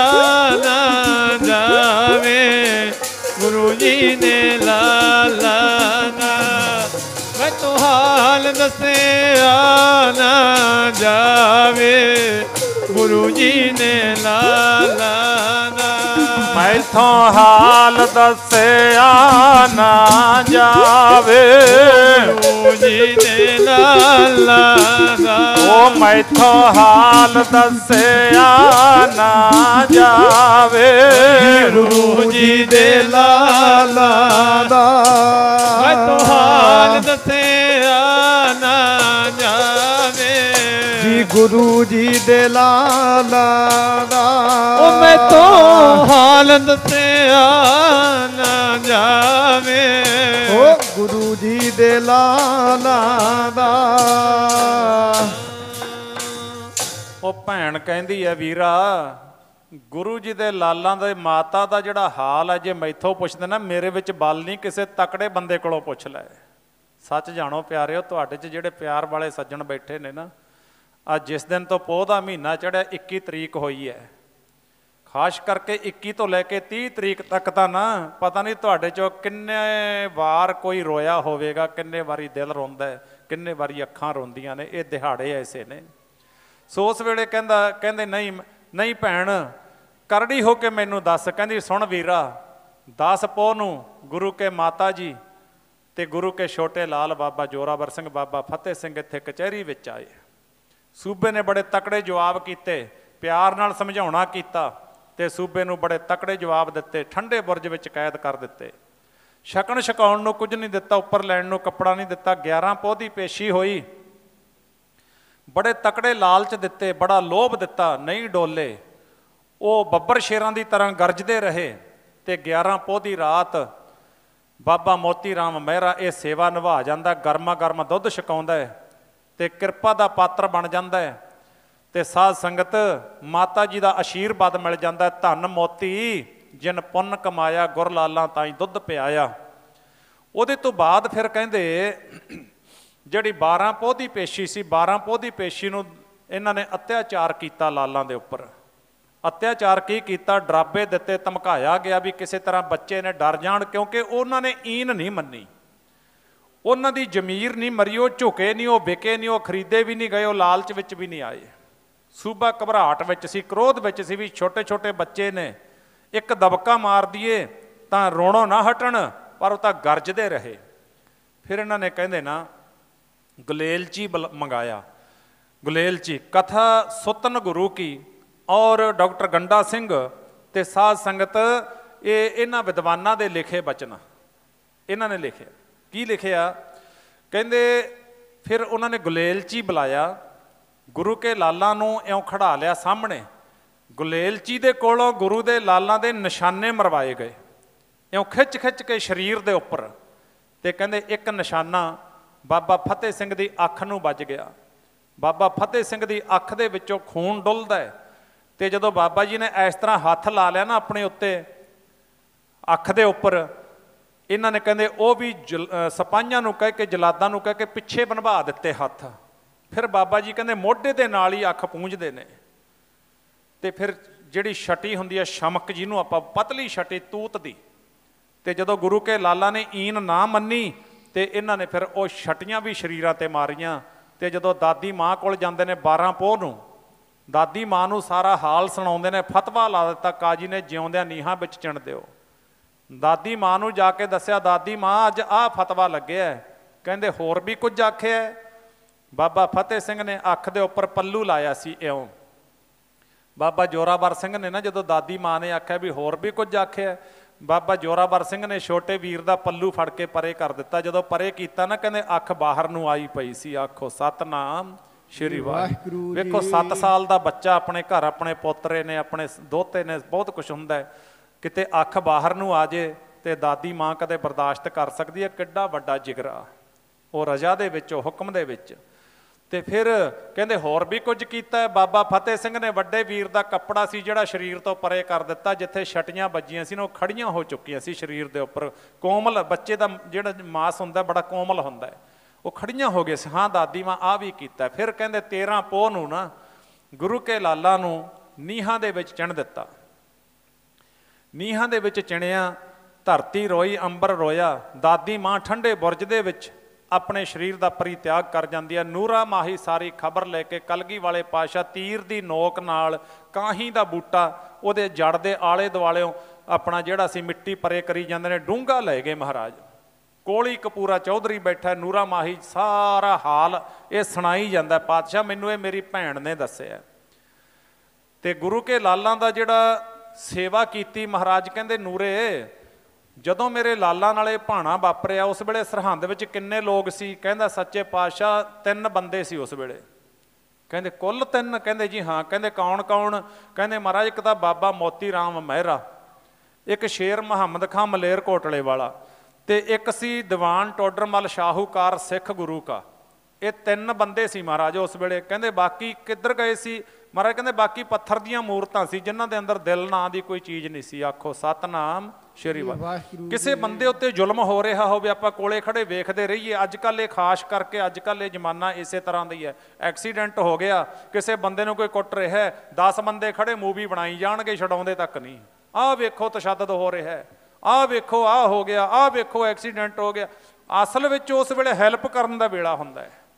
ਇਹ ਅੱਜ ਉਹ ਜਿਹੜਾ ਸਤਿਗੁਰਾਂ ਨੇ ਸਾਨੂੰ ਸਿਖਾਏ ਨੇ ਨਾ, ਉਹ ਸਬਕ ਸਿਖਾਇਆ ਵੀ ਜ਼ਿੰਦਗੀ ਜਿਉਣਾ ਕਿਵੇਂ ਹੈ, ਉਹ ਚੀਜ਼ਾਂ ਤਾਂ ਸਾਡੇ ਸਮਾਜ ਵਿੱਚੋਂ ਅਲੋਪ ਹੁੰਦੀਆਂ ਜਾਂਦੀਆਂ ਨੇ। ਗੁਰੂ ਦੇ ਦਰ ਤੋਂ ਆਪਾਂ ਇਹੀ ਸਿੱਖਣਾ ਹੈ। ਹੁਣ ਵੇਖੋ ਆਪਾਂ ਅਹੁਦੇਦਾਰ ਬੈਠੇ ਆ, ਆਪਾਂ ਵੱਖ-ਵੱਖ ਅਹੁਦੇਦਾਰ, ਪਿੰਡਾਂ ਦੇ ਪੰਚ, ਪਿੰਡਾਂ ਦੇ ਸਰਪੰਚ, ਨੰਬਰਦਾਰ ਤੇ ਮੁਲਾਜ਼ਮ ਸਾਹਿਬਾਨ ਵਿੱਚ ਅਸੀਂ ਵਿੱਚ ਆ ਗਏ।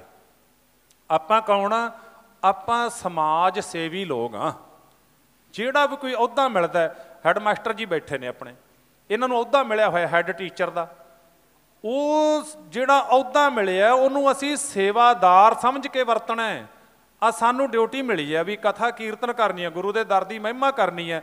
ਹੁਣ ਇੱਥੇ ਜੇ ਅਸੀਂ ਇਸ ਗੱਲ ਦਾ ਮਾਣ ਕਰੀਏ ਵੀ ਅਸੀਂ ਤਾਂ ਪਤਾ ਨਹੀਂ ਕਿੱਡੇ ਕੁ ਵੱਡੇ, ਨਹੀਂ, ਇੱਥੇ ਸੇਵਾਦਾਰ ਬਣ ਕੇ ਸੇਵਾ ਕਰਨੀ ਹੈ। ਇਸੇ ਤਰ੍ਹਾਂ ਪਾਤਸ਼ਾਹ ਨੇ ਕਿੱਡੇ ਕਿੱਡੇ ਕਾਰਜ ਕੀਤੇ ਸੇਵਾਦਾਰ ਬਣ ਕੇ। ਵੇਖੋ ਸਮਾਜ ਵਿੱਚ ਕਿੰਨਾ ਸੁਧਾਰ ਹੁੰਦਾ। ਕਈ ਵਾਰੀ ਸਾਨੂੰ ਹੁੰਦਾ ਵੀ ਲੈ ਮੇਰੇ ਇਕੱਲੇ ਨਾਲ ਕੀ ਹੋ ਜਾਊਗਾ।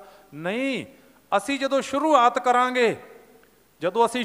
ਕਰਾਂਗੇ ਤੇ ਸਾਡੇ ਨਾਲ ਹੌਲੀ ਹੌਲੀ ਜਨਤਾ ਰਲਦੀ ਜਾਵੇਗੀ, ਸਮਾਜ ਵਿੱਚ ਸੁਧਾਰ ਆਵੇਗਾ। ਗੁਰਮੁਖੋ ਅਸੀਂ ਸਮਾਜ ਸੇਵੀ ਤੇ ਸਮਾਜ ਸੁਧਾਰ ਦੇ ਕੰਮ ਕਰਨੇ ਸਿੱਖੀਏ, ਫਿਰ ਜਾ ਕੇ, ਕਿਉਂਕਿ ਇੱਕ ਅਹੁਦੇ ਦਾ ਫੇਰ ਹੀ ਲਾਭ ਹੁੰਦਾ ਜੇ ਉਹਨੂੰ ਅਸੀਂ ਇੱਕ ਚੰਗੇ ਤਰੀਕੇ, ਮੰਨ ਲਓ ਪਿੰਡ ਦਾ ਪੰਚ ਹੈ, ਪਿੰਡ ਦਾ ਸਰਪੰਚ ਹੈ, ਉਹਦੇ ਕੋਲੇ ਸੇਵਾ ਆ ਗਈ, ਜੇ ਤਾਂ ਉਹ ਪਿੰਡ ਦਾ ਵਿਕਾਸ ਕਰ ਗਿਆ, ਰਹਿੰਦੀ ਦੁਨੀਆ ਤੱਕ ਨਾਂ ਰਹੇਗਾ। ਲੋਕ ਪੁੱਛਣਗੇ, ਕਹਿੰਦੇ ਵੀ ਆਪਣਾ ਇਹ ਕਿਹਨੇ ਕੀਤਾ? ਕਹਿੰਦੇ ਫਲਾਣਾ ਸਿਓ ਸਰਪੰਚ ਸੇ, ਵੀ ਉਸ ਵੇਲੇ ਕੰਮ ਹੋਇਆ। ਵੇਖੋ ਮਹਿਮਾ ਹੋ ਗਈ ਨਾ।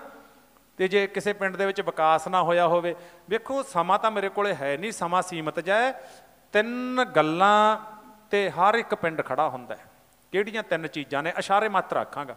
ਇੱਕ ਤਾਂ ਗੁਰੂ ਘਰ ਦਾ ਵਜ਼ੀਰ, ਗ੍ਰੰਥੀ ਸਾਹਿਬਾਨ ਬਾਬਾ ਜੀ ਜਿਹਨੂੰ ਆਪਾਂ ਅਹੁਦਾ ਦਿੱਤਾ ਹੋਇਆ, ਬਾਬਾ ਬੁੱਢਾ ਜੀਆਂ ਦੀ ਗੱਦੀ ਤੇ ਬਿਰਾਜਮਾਨ ਗੁਰੂ ਘਰ ਦਾ ਗ੍ਰੰਥੀ। ਇੱਕ ਪਿੰਡ ਉਹਦੇ 'ਚ 3 ਚੀਜ਼ਾਂ ਸਹੀ ਹੋਣ, ਉਹ ਪਿੰਡ ਦੀ ਤਰੱਕੀ ਨਹੀਂ ਰੁਕੇਗੀ, ਉਹਦੀ ਸ਼ਾਨ ਵੱਖਰੀ ਹੋਵੇਗੀ। ਗੁਰੂ ਘਰ ਦਾ ਵਜ਼ੀਰ, ਦੂਜਾ ਪਿੰਡ ਦਾ ਸਰਪੰਚ, ਤੇ ਤੀਜਾ ਗੁਰਮਖੋ ਉੱਥੇ ਦੇ ਸਕੂਲ ਦਾ ਸਟਾਫ, ਹੈੱਡ ਟੀਚਰ ਕਹਿ ਲਓ, ਸਾਰੇ ਟੀਚਰ ਕਹਿ ਲਓ।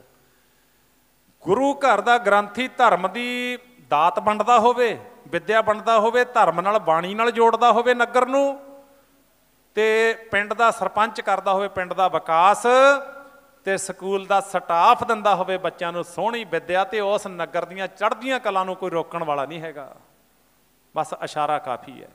ਜੇ ਇਹ 3 ਚੀਜ਼ਾਂ ਉਲਟ ਹੋ ਜਾਣ, ਗੁਰੂ ਘਰ ਦਾ ਬਾਬਾ ਨਿਤਨੇਮ ਤੋਂ ਬਿਨਾਂ ਦੱਸੇ ਕੁਛ ਨਾ ਕਿਸੇ ਨੂੰ, ਉੱਥੇ ਸਿੱਖੀ ਦਾ ਪ੍ਰਸਾਰ ਨਹੀਂ ਹੋਵੇਗਾ। ਸਰਪੰਚ ਗੁਰਮੁਖੋ ਗ੍ਰਾਂਟਾਂ ਹੜੱਪੀ ਜਾਵੇ ਤੇ ਉਹ ਪਿੰਡ ਦਾ ਵਿਕਾਸ ਨਾ ਕਰੇ, ਉਹ ਪਿੰਡ ਦੇ ਵਿੱਚੋਂ ਕਦੇ ਗੰਦ ਨਹੀਂ ਨਿਕਲੇਗਾ। ਉੱਥੇ ਦਾ ਟੀਚਰ ਬੱਚਿਆਂ ਨੂੰ ਨਾ ਪੜ੍ਹਾਵੇ, ਉਸ ਪਿੰਡ ਦੇ ਬੱਚੇ ਚੰਗੀ ਜੌਬ ਪ੍ਰਾਪਤ ਨਹੀਂ ਕਰਨਗੇ, ਕਿਉਂਕਿ ਉਹ ਤਾਂ ਫੇਲ ਹੁੰਦੇ ਜਾਣਗੇ, ਉਹਨਾਂ ਨੂੰ ਕਿੱਥੋਂ ਜੌਬ ਮਿਲੇਗੀ। ਇਸ ਕਰਕੇ ਅੱਜ ਆਪਾਂ ਇਹ ਸਿੱਖਿਆ ਲੈਣੀ ਹੈ। ਆਪਾਂ ਸ਼ੁਕਰਾਨਾ ਸਮਾਗਮ ਦੇ ਵਿੱਚ ਜਦੋਂ ਜੁੜੇ ਹਾਂ, ਇਹ ਸਿਉਨੇ ਤੇ ਸੁਹਾਗਾ ਹੋ ਜਾਣਾ ਹੈ। ਗੁਰਮੁਖੋ ਆਪਾਂ ਜ਼ਿੰਮੇਵਾਰੀ ਸਮਝ ਕੇ ਹਰ ਇੱਕ ਕੰਮ ਕਰੀਏ, ਆਪਣਾ ਫਰਜ਼ ਅਦਾ ਕਰੀਏ। ਤਾਂ ਭਾਈ ਉੱਥੇ ਜਦੋਂ ਨੂਰੇ ਮਾਹੀ ਨੇ ਸਾਰੀ ਗੱਲ ਸੁਣਾਈ, ਪਾਤਸ਼ਾਹ ਨੇ ਤੀਰ ਦੀ ਨੋਕ ਨਾਲ ਕਾਹੀਂ ਦਾ ਬੂਟਾ ਉਹਦੀ ਜੜ ਉੱਪਰ ਕਰ ਦਿੱਤੀ। ਕਹਿੰਦੇ ਨੂਰਿਆ ਚੌਧਰੀ ਸਾਹਿਬ, ਕਹਿੰਦੇ ਹਾਂ, ਕਹਿੰਦੇ ਜ਼ੁਲਮ ਦੀ ਜਿਹੜੀ ਜ਼ਾਲਮਾਂ ਦੀ ਜੜ ਪੁੱਟ ਦਿੱਤੀ, ਜ਼ੁਲਮ ਦੀ ਜੜ ਪੱਟ ਦਿੱਤੀ, ਜ਼ਾਲਮਾਂ ਦੀ ਜੜ ਪੱਟ ਦਿੱਤੀ। ਤੇ ਉਸ ਵੇਲੇ ਬਚਨ ਜਦੋਂ ਕੀਤਾ, ਜਿਹੜਾ ਰਾਏ ਕੱਲਾ ਸੀ, ਉਹ ਕਹਿੰਦਾ ਮਹਾਰਾਜ ਮੁਗਲ ਰਾਜ ਦੀ ਜੜ ਪੱਟ ਦਿੱਤੀ, ਇਉਂ ਵੀ ਬਚਨ ਕੀਤਾ ਸੀ, ਕਹਿੰਦਾ ਮਹਾਰਾਜ ਮੈਂ ਵੀ ਮੁਗਲਾਂ 'ਚ ਆ ਗਿਆ। ਪਾਤਸ਼ਾਹ ਬੋਲੇ ਨਹੀਂ। ਇਹ ਫਿਰ 3-4 ਦਿਨ ਸਤਿਗੁਰਾਂ ਦੇ ਪਿੱਛੇ ਜਾਂਦਾ ਰਿਹਾ, ਆਪਣੇ ਪੂਰੇ ਪਰਿਵਾਰ ਨੂੰ ਲੈ ਕੇ ਵੀ ਮੈਂ ਮਹਾਰਾਜ ਤੋਂ ਬਚਨ ਕਰਾਵਾਂਗਾ। ਅੱਜ ਮਹਾਰਾਜ ਥੋੜ੍ਹੇ ਪ੍ਰਸੰਨ ਸੀ, ਹੋਵੇਗਾ, ਤੇ ਮਲੇਰਕੋਟਲੇ ਨੂੰ ਬਖਸ਼ਿਆ। ਤੇ ਉੱਥੇ ਨਾਲ ਹੀ ਬਾਅਦ ਵਿੱਚ ਮਹਾਰਾਜ ਦੇ ਕੋਲ ਸੀਤਲਪੁਰੀ ਸੰਨਿਆਸੀ ਦਾ ਚੇਲਾ ਸੀ ਦਿਆਲ ਦਾਸ। ਦਿਆਲ ਦਾਸ ਕਹਿੰਦਾ ਮਹਾਰਾਜ ਮੈਂ ਵੀ ਸਰਹੰਦ 'ਚ ਰਹਿਣਾ। ਸਤਿਗੁਰੂ ਜੀ ਕਹਿੰਦੇ ਦਿਆਲ ਦਾਸ ਕੋਠੇ ਤੇ ਚੜ੍ਹ ਕੇ ਤੇਰੇ ਕੋਲੇ ਸੰਖ ਹੈ ਨਾ? ਕਹਿੰਦੇ ਹਾਂ ਮਹਾਰਾਜ। ਕਹਿੰਦੇ ਸੰਖ ਵਜਾ ਦੇ, ਜਿੱਥੇ ਤੱਕ ਸੰਖ ਦੀ ਆਵਾਜ਼ ਜਾਊਗੀ ਉੱਥੇ ਤੱਕ ਸਰਹੰਦ ਬਚ ਜੂ। ਇਤਿਹਾਸ ਗਵਾਹੀਆਂ ਭਰਦਾ, ਜਦੋਂ ਬਾਬਾ ਬੰਦਾ ਸਿੰਘ ਬਹਾਦਰ ਗਏ ਨਾ ਚੱਪੜਚਿੜੀ ਦੇ ਮੈਦਾਨ ਦੇ ਵਿੱਚੋਂ ਵਜੀਦੇ ਨੂੰ ਬੰਨ੍ਹਿਆ, ਗਿੱਟਿਆਂ ਤੋਂ ਬੰਨ੍ਹ ਕੇ ਘੋੜੇ ਮਗਰ ਬੰਨ੍ਹ ਕੇ ਸਰਹੰਦ ਲਿਆਂਦਾ, ਇੱਟ ਨਾਲ ਇੱਟ ਖੜਕਾਈ, ਜਿੱਥੋਂ ਤੱਕ ਦਿਆਲ ਦਾਸ ਦੇ ਸੰਖ ਦੀ ਆਵਾਜ਼ ਗਈ ਨਾ ਉੱਥੋਂ ਤੱਕ ਸਰਹੰਦ ਕਾਇਮ ਰਹੇਗੀ। ਬਚਨ ਨੇ ਮਹਾਰਾਜ ਦੇ। ਸਾਧ ਸੰਗਤ ਗੁਰੂ ਕਿਰਪਾ ਕਰਦਾ। ਤਾਂ ਉਸ ਵੇਲੇ ਕਹਿੰਦਾ ਮਹਾਰਾਜ ਬਖਸ਼ੋ। ਸਤਿਗੁਰੂ ਜੀ ਕਹਿੰਦੇ ਚੌਧਰੀ ਕਮਰ ਕਸੇ ਚੋਂ ਕਿਰਪਾਨ ਕੱਢੀ, ਪਾਤਸ਼ਾਹ ਨੇ ਕਹਿੰਦੇ ਆ ਲੈ, ਜਿੰਨਾ ਚਿਰ ਇਹਦਾ ਸ਼ਾਸਤਰ ਦਾ ਸਤਿਕਾਰ ਰੱਖੇਗਾ ਤੇਰਾ ਰਾਜ ਭਾਗ ਕਾਇਮ ਰਹੇਗਾ, ਪਰ ਚੇਤੇ ਰੱਖੀ ਜਿਸ ਦਿਨ ਸ਼ਾਸਤਰ ਦਾ ਨਰਾਦਰ ਕਰ ਦਿੱਤਾ ਇਹ ਕਿਰਪਾਨ ਤੁਸੀਂ ਪਹਿਨਣੀ ਨਹੀਂ, ਇਹਨੂੰ ਸਤਿਕਾਰ ਨਾਲ ਰੱਖਣਾ ਘਰੇ ਪਲੰਗੇ ਤੇ। ਜਿਸ ਦਿਨ ਤੁਸੀਂ ਇਹ ਕਿਰਪਾਨ ਮੇਰੀ ਪਹਿਨ ਲਈ ਤੇਰੀਆਂ ਕੁਲਾਂ ਦਾ ਨਾਸ਼ ਹੋ ਜਾਊਗਾ। ਕਹਿੰਦਾ ਨਾ ਮਹਾਰਾਜ, ਮੈਂ ਤਾਂ ਜਾਨ ਤੋਂ ਵੱਧ ਰੱਖੂ, ਮੇਰੇ ਕੋਲੇ ਹੋਰ ਬਥੇਰੀਆਂ ਨੇ, ਮੈਂ ਕਿਉਂ ਪਹਿਨੂਗਾ। ਸੱਚਮੁੱਚ ਇਹਨੇ ਫਿਰ ਚੌਧਰੀ ਨੇ ਤਾਂ ਬੜੀ ਆਓ ਭਗਤ ਕੀਤੀ, ਬੜੇ ਧੂਪ ਬੱਤੀ ਕਰਕੇ ਉੱਪਰ ਚੰਦੋਆ ਸਾਹਿਬ ਲਾ ਕੇ ਦਰਸ਼ਨ ਕਰਦਾ ਸੀ ਕਿਰਪਾਨ ਦੇ। ਇਹਦਾ ਰਾਜ ਭਾਗ ਵੱਧਦਾ ਰਿਹਾ। ਇਹਦੇ ਪੁੱਤ ਨੇ ਵੀ ਵਧੀਆ ਸੇਵਾ ਕੀਤੀ। ਜਦੋਂ ਇਹਦਾ ਪੋਤਾ ਆਇਆ ਨਾ ਰਾਏ ਕੱਲੇ ਦਾ, ਉਹ ਕੁਸੰਗੀ ਸੀ, ਥੋੜਾ ਬਹੁਤਾ ਕੁਸੰਗੀਆਂ ਦੇ ਡਿੱਕੇ ਚੜ ਗਿਆ। ਕਹਿੰਦਾ ਲੈ ਇਹੋ ਜਿਹੀਆਂ ਕਿਰਪਾਨਾਂ ਤੇਰੀਆਂ ਨੇ, ਉਹੀ ਜਿਹੀ ਇਹ ਆ, ਗੁਰੂ ਵਾਲੀ ਕਿਹੜਾ ਕੋਈ ਵੱਖ ਹੈ। ਸਾਧ ਸੰਗਤ ਗੁਰੂ ਵਾਲੀ ਕਿਹੜਾ ਵੱਖ ਹੈ। ਫਿਰ ਕਹਿੰਦਾ ਚੱਲ, ਉਹ ਨਾਸਤਕ ਜੇ ਸੀ ਉਹਦੇ ਨਾਲ, ਕਹਿੰਦੇ ਇਹ ਹੀ ਪਹਿਨ ਕੇ ਚੱਲ, ਅੱਜ ਆਪਾਂ ਸ਼ਿਕਾਰ ਨੂੰ ਚੱਲੀਏ। ਤੇ ਗੁਰਮੁਖੋ ਪਾਗਲਪਣੇ ਦੇ ਵਿੱਚ ਗੁਰੂ ਦੇ ਦਿੱਤੀ ਬਖਸ਼ਿਸ਼ ਬਚਨ ਤੇ ਉਹ ਆਪਣੇ ਗਾਤਰੇ ਪਹਿਨ ਕੇ ਸ਼ਿਕਾਰ ਨੂੰ ਚੜ੍ਹ ਗਿਆ। ਘੋੜੇ ਤੇ ਚੜ੍ਹ ਕੇ ਜਦੋਂ ਸ਼ਿਕਾਰ ਨੂੰ ਗਿਆ ਨਾ, ਨਾਲ ਸ਼ਰਾਬ ਕਬਾਬ ਪੀਤੀ ਤੇ ਹੋਰ ਝੂਠੇ ਹੱਥ ਲਾਏ ਸ਼ਾਸਤਰ ਨੂੰ। ਤੇ ਭਾਈ ਜਦੋਂ ਗਿਆ ਸ਼ਿਕਾਰ ਨੂੰ, ਹਿਰਨ ਦੇ ਮਗਰ ਘੋੜਾ ਭਜਾਇਆ, ਤੇ ਜਦੋਂ ਹਿਰਨ ਨੂੰ ਲੱਗਿਆ ਨਾ ਉਹ ਸਤਿਗੁਰਾਂ ਦੀ ਬਖਸ਼ਿਸ਼ ਕਿਰਪਾਨ ਲੱਗਿਆ ਮਾਰਨ, ਤੇ ਉਹ ਜਿਹੜਾ ਵਾਰ ਕੀਤਾ ਸੀ ਮਿਰਗ ਦੇ ਉੱਪਰ, ਉਹ ਮਿਰਗ ਦੇ ਤਾਂ ਵੱਜਿਆ ਨਹੀਂ, ਸਿੱਧਾ ਇਹਦੇ ਪੇਟ ਤੇ ਵੱਜਿਆ। ਬੜੀ ਤਕੜੀ ਕਿਰਪਾਨ ਸੀ ਪਾਤਸ਼ਾਹ ਦੀ, ਤੇ ਇਹਦੇ ਪੇਟ ਨੂੰ ਚੀਰ ਦਿੱਤਾ। ਘੋੜੇ 'ਤੇ ਲੁਟਕ ਗਿਆ, ਉੱਥੇ ਹੀ ਖਤਮ ਹੋ ਗਿਆ, ਉੱਥੇ ਇਹਦੀ ਵੰਸ਼ ਰੁਕ ਗਈ। ਤੇ ਇੱਥੋਂ ਸਤਿਗੁਰੂ ਸੱਚੇ ਪਾਤਸ਼ਾਹ ਜੀ ਰਾਏ ਕੱਲੇ ਤੋਂ ਫਿਰ ਨਾ ਮਹਾਰਾਜ ਦੀਨੇ ਪਿੰਡ ਚਲੇ ਗਏ। ਰਾਏਕੋਟ ਤੋਂ ਦੀਨੇ ਪਿੰਡ, ਦੀਨੇ ਪਿੰਡ ਮਹਾਰਾਜ ਦੇ ਪਾਸ ਰਾਏ ਜੋਧ ਦੇ ਪੋਤਰੇ ਸੀ। ਉੱਥੇ ਰਾਏ ਜੋਧ ਦੇ ਪੋਤਰੇ ਸੀ ਚੌਧਰੀ ਸ਼ਮੀਰ, ਲਖਮੀਰ ਤੇ ਤਖਤ ਮੱਲ। ਇਹ ਸਤਿਗੁਰਾਂ ਦੇ ਦਰਸ਼ਨਾਂ ਵਾਸਤੇ ਆਉਂਦੇ। ਬੜੀ ਸੇਵਾ ਕੀਤੀ ਇਸ ਪਰਿਵਾਰ ਨੇ। ਉੱਥੇ ਭਾਈ ਰੂਪੇ ਦੀ ਸੰਤਾਨ ਸੀ, ਪਰਮ ਸਿੰਘ ਤੇ ਧਰਮ ਸਿੰਘ ਹੋਰੀ, ਇਹ ਵੀ ਦਰਸ਼ਨਾਂ ਨੂੰ ਆਏ। ਇਹ ਪਰਿਵਾਰ ਜਦੋਂ ਸੇਵਾ ਕਰਦਾ ਰਿਹਾ ਨਾ, ਤੇ ਉੱਥੇ ਸਾਧ ਸੰਗਤ ਸ਼ਮੀਰ ਜਿਹੜਾ ਸੀ ਬੜਾ ਸ਼ਰਧਾਲੂ ਸੀ ਸਤਿਗੁਰਾਂ ਦਾ। ਆਪਾਂ ਇਹ ਪ੍ਰਸੰਗ ਸਾਂਝਾ ਕਰਕੇ ਸਮਾਪਤੀ ਕਰਾਂਗੇ। ਬਸ ਸਿਰਫ 10 ਮਿੰਟਾਂ ਦੀ ਵਿਚਾਰ ਰਹਿ ਗਈ ਹੈ, ਤੇ ਫਿਰ ਆਪਾਂ ਆਨੰਦ ਸਾਹਿਬ ਦੀਆਂ 6 ਪੌੜੀਆਂ ਪੜ੍ਹ ਦੇਣੀਆਂ ਨੇ। ਤੇ ਸ਼ਮੀਰ ਮਹਾਰਾਜ ਦਾ ਬੜਾ ਸ਼ਰਧਾਲੂ ਸੀ। ਪ੍ਰਸ਼ਾਦਾ ਪਾਣੀ ਲੰਗਰ ਤਿਆਰ ਕਰਕੇ ਲਿਆਉਂਦਾ। ਇਹਨਾਂ ਦੇ ਘਰ ਇਹਨਾਂ ਦਾ ਮਾਮਾ ਆਇਆ ਹੋਇਆ ਸੀ ਜੈਤੋਂ ਵਾਲਾ, ਜਿਹਦਾ ਇਤਿਹਾਸ 'ਚ ਨਾਮ ਆਉਂਦਾ ਲੱਖਾ। ਇਹ ਥੋੜਾ ਨਾਸਤਕ ਸੀ, ਗੁਰੂ ਤੇ ਭਰੋਸਾ ਨਹੀਂ ਸੀ ਕਰਦਾ। ਅੱਜ ਪਾਤਸ਼ਾਹ ਨੇ ਪ੍ਰਸ਼ਾਦਾ ਛਕਿਆ। ਪ੍ਰਸ਼ਾਦਾ ਛਕਣ ਤੋਂ ਬਾਅਦ ਸਤਿਗੁਰ ਜੀ ਸ਼ਮੀਰ ਕੋਲ ਬੈਠਾ। ਸ਼ਮੀਰ ਕੀ ਭਾਵਨਾ ਤੇਰੀ ਬਈ? ਕਹਿੰਦਾ ਮਹਾਰਾਜ ਬਖਸ਼ਿਸ਼ਾਂ ਕਰ ਦਿਓ। ਕਹਿੰਦੇ ਇਉਂ ਕਰ, ਘੋੜਾ ਹੈ ਨਾ ਤੇਰੇ ਕੋਲ? ਘੋੜਾ ਕਹਿੰਦਾ ਹਾਂ ਮਹਾਰਾਜ।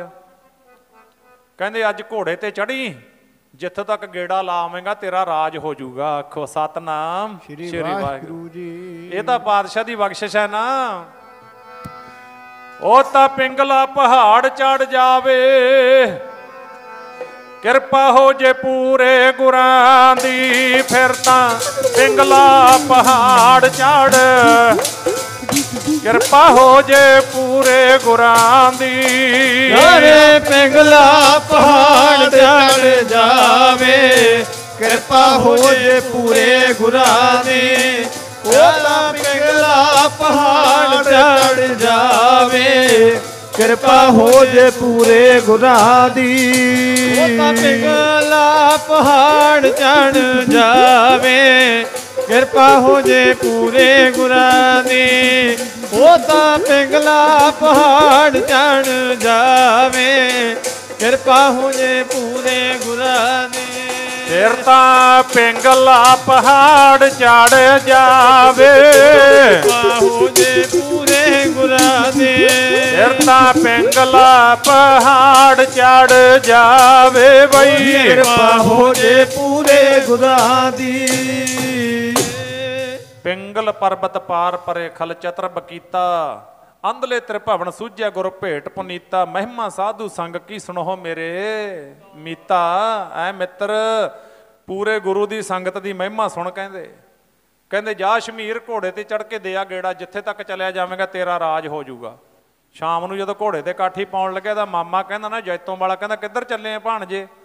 ਕਹਿੰਦਾ ਮਾਮਾ ਗੁਰੂ ਕਲਗੀਧਰ ਪਾਤਸ਼ਾਹ ਨੇ ਹੁਕਮ ਕੀਤਾ, ਬਚਨ ਦਿੱਤੇ ਨੇ ਵੀ ਘੋੜੇ ਤੇ ਚੜ ਕੇ ਜਿੱਥੋਂ ਤੱਕ ਗੇੜਾ। ਇਹ ਨਾਸਤਕ ਸੀ, ਮਨਮੁਖ ਸੀ ਇਹਦਾ ਮਾਮਾ। ਕਹਿੰਦਾ ਕਿਉਂ ਕਮਲਾ ਹੋਇਆ, ਕਦੇ ਘੋੜੇ ਤੇ ਚੜ ਕੇ ਰਾਜ ਮਿਲੇ ਨੇ? ਹੋਰ ਵੀ ਬਹੁਤ ਕੁਝ ਹੋਇਆ ਸੀ ਸੰਖੇਪ ਵਿੱਚ। ਤੇ ਕਹਿੰਦੇ ਸ਼ਮੀਰ ਨੇ ਨਾ ਫਿਰ ਗੁਰੂ ਦੇ ਬਚਨਾਂ ਨੂੰ ਵੀ ਕਮਾਇਆ, ਥੋੜੀ ਕੁ ਦੂਰ ਤੱਕ ਗੇੜਾ ਦਿੱਤਾ, ਥੋੜੀ ਕੁ ਦੂਰ ਤੱਕ ਆਪਣੇ ਮਾਮੇ ਦੇ ਪਿੱਛੇ ਲੱਗ ਗਿਆ ਕਹਿੰਦੇ। ਤੇ ਫਿਰ ਸਤਿਗੁਰਾਂ ਦੇ ਪਾਸ ਗਿਆ। ਮਹਾਰਾਜ ਕਹਿੰਦੇ ਸ਼ਮੀਰ ਗੇੜਾ ਦਿੱਤਾ ਸੀ, ਕਹਿੰਦਾ ਮਹਾਰਾਜ ਮੇਰੇ ਮਾਮੇ ਨੇ ਰੋਕਤਾ। ਮਹਾਰਾਜ ਕਹਿੰਦੇ ਕਮਲਿਆ ਗੇੜਾ ਦੇ ਦਿੰਦਾ ਤਾਂ ਰਾਜ ਭਾਗ ਹੋਣ ਜਾਣਾ ਸੀ, ਹੁਣ ਤਾਂ ਜਿੱਥੇ ਕੁ ਤੱਕ ਗੇੜਾ ਦਿੱਤਾ ਉੱਥੇ ਕੁ ਤੱਕ ਰਹਿ ਗਿਆ। ਫਿਰ ਅੱਜ ਮਹਾਰਾਜ ਨੇ ਪ੍ਰਸ਼ਾਦਾ ਛਕਿਆ, ਇਹ ਬੈਠਾ ਆਖੀ ਜਾਂਦਾ ਮਹਾਰਾਜ ਸੀਤ ਪ੍ਰਸ਼ਾਦ ਬਖਸ਼ ਦਿਓ। ਸਤਿਗੁਰਾਂ ਨੇ ਪ੍ਰਸ਼ਾਦ ਛੱਡ ਦਿੱਤਾ ਥਾਲੀ ਦੇ ਵਿੱਚ। ਵੈਸੇ ਸਿੱਖ ਨੇ ਜੂਠਾ ਛੱਡਣਾ ਨਹੀਂ ਹੁੰਦਾ ਥਾਲੀ 'ਚ, ਪਰ ਖੇਡਾਂ ਮਹਾਰਾਜ ਆਪਾਂ ਗੁਰੂ ਦੀ ਰੀਸ ਨਹੀਂ ਕਰ ਸਕਦੇ, ਆਪਾਂ ਗੁਰੂ ਦੇ ਬਚਨ ਨੂੰ ਮੰਨਣਾ। ਕਦੇ ਵੀ ਲੰਗਰ ਵਿੱਚ ਜੂਠਾ ਨਾ ਛੱਡੋ। ਘਰੇ ਵੀ ਆਪਾਂ ਪ੍ਰਸ਼ਾਦਾ ਛਕਦੇ, ਝੂਠ ਨਹੀਂ ਛੱਡਣੀ ਹੁੰਦੀ, ਮਾੜੀ ਹੁੰਦੀ ਹੈ ਇਹ। ਤੇ ਭਾਈ ਮਹਾਰਾਜ ਨੇ ਛੱਡ ਦਿੱਤਾ। ਕਹਿੰਦੇ ਸ਼ਮੀਰ ਆ ਲੈ ਸੀਤ ਪ੍ਰਸ਼ਾਦ। ਕਹਿੰਦਾ ਮਹਾਰਾਜ ਘਰੇ ਲਿਜਾਊਂਗਾ। ਮਹਾਰਾਜ ਕਹਿੰਦੇ ਇੱਥੇ ਹੀ ਛਕ ਲੈ। ਕਹਿੰਦਾ ਨਹੀਂ ਮਹਾਰਾਜ ਘਰੇ ਲੈ ਕੇ ਜਾਊਂ। ਫਿਰ ਮਹਾਰਾਜ ਨੇ ਕਿਹਾ ਨਹੀਂ ਇੱਥੇ ਹੀ ਛਕ ਲੈ। ਕਹਿੰਦਾ ਨਾ ਜੀ ਘਰੇ ਬੱਚਿਆਂ ਨੂੰ ਛਕਾਊਂ। ਘਰੇ ਲੈ ਗਿਆ। ਮਾਮਾ ਫਿਰ ਬੈਠਾ ਸੀ ਮੂਹਰੇ। ਕਈ ਵਾਰੀ ਬੰਦਾ ਜੁੜਤਾ ਜਾਂਦਾ ਗੁਰੂ ਨਾਲ, ਨਾਸਤਕ ਜੁੜਨ ਨਹੀਂ ਦਿੰਦਾ। ਸ਼ਮੀਰ ਦਾ ਬਹੁਤ ਨੁਕਸਾਨ ਕਰਾਇਆ ਇਹਦੇ ਮਾਮੇ ਨੇ। ਤੇ ਫਿਰ ਘਰੇ ਲੈ ਗਿਆ। ਜਦੋਂ ਘਰੇ ਗਿਆ ਫਿਰ ਅੱਗੇ ਬੈਠਾ। ਕਹਿੰਦਾ ਕੀ ਲਿਆਇਆ? ਕਹਿੰਦਾ ਮਹਾਰਾਜ ਦਾ ਸ਼ੀਤ ਪ੍ਰਸ਼ਾਦ ਆ, ਆਜੋ ਸਾਰੇ ਛਕਾਂਗੇ। ਕਹਿੰਦਾ ਕਦੇ ਝੂਠ ਖਾਈਂਦੀ ਹੁੰਦੀ ਹੈ? ਇਹਦਾ ਮਾਮਾ ਕਹਿੰਦਾ ਝੂਠ ਖਾਈਂਦੀ ਹੁੰਦੀ ਹੈ? ਆਪਣਾ ਬਣਾ ਕੇ ਖਾ, ਝੂਠਾ ਨਹੀਂ ਖਾਈਂਦਾ ਹੁੰਦਾ। 5-7 ਗੱਲਾਂ ਹੋਰ ਕਈਆਂ ਪੁੱਠੀਆਂ ਸਿੱਧੀਆਂ ਜਿਵੇਂ ਨਾਸਤਕ ਕਰਦੇ ਹੁੰਦੇ ਨੇ, ਉਹ ਆਪਾਂ ਨੂੰ ਸ਼ੋਭਨੀਕ ਨਹੀਂ ਹੁੰਦੀਆਂ, ਕਿਉਂਕਿ ਗੁਰੂ ਦੇ ਖਿਲਾਫ ਕੋਈ ਹੋਰ ਬੋਲ ਸਕਦਾ, ਆਪਾਂ ਨਹੀਂ ਬੋਲ ਸਕਦੇ, ਬੋਲਣਾ ਮਾੜਾ ਹੈ। ਤੇ ਭਾਈ ਕਹਿੰਦੇ ਇਹਨਾਂ ਦੀਆਂ 2 ਬੱਚੀਆਂ ਸੀ, ਸ਼ਮੀਰ ਨੇ ਰੱਖ ਦਿੱਤਾ ਰਸੋਈ ਦੇ ਵਿੱਚ। ਬੱਚੀਆਂ ਨੇ ਵੇਖ ਲਿਆ ਤੇ 2 ਬੱਚੀਆਂ ਲੜਕੀਆਂ ਨੇ ਉਹਨਾਂ ਨੇ ਛਕ ਲਿਆ। ਬਾਕੀ ਦਾ ਇਹਨਾਂ ਨੇ ਦੱਬਤਾ ਧਰਤੀ ਦੇ ਵਿੱਚ। ਧਰਤੀ ਵਿੱਚ ਦੱਬਿਆ। ਤੜਕੇ ਨੂੰ ਸ਼ਮੀਰ ਫਿਰ ਗਿਆ। ਸਾਧ ਸੰਗਤ ਜਦੋਂ ਤੜਕੀ ਨੂੰ ਗਿਆ ਨਾ, ਮਹਾਰਾਜ ਦੇ ਜਾ ਕੇ ਨਮਸਕਾਰ ਕੀਤੀ।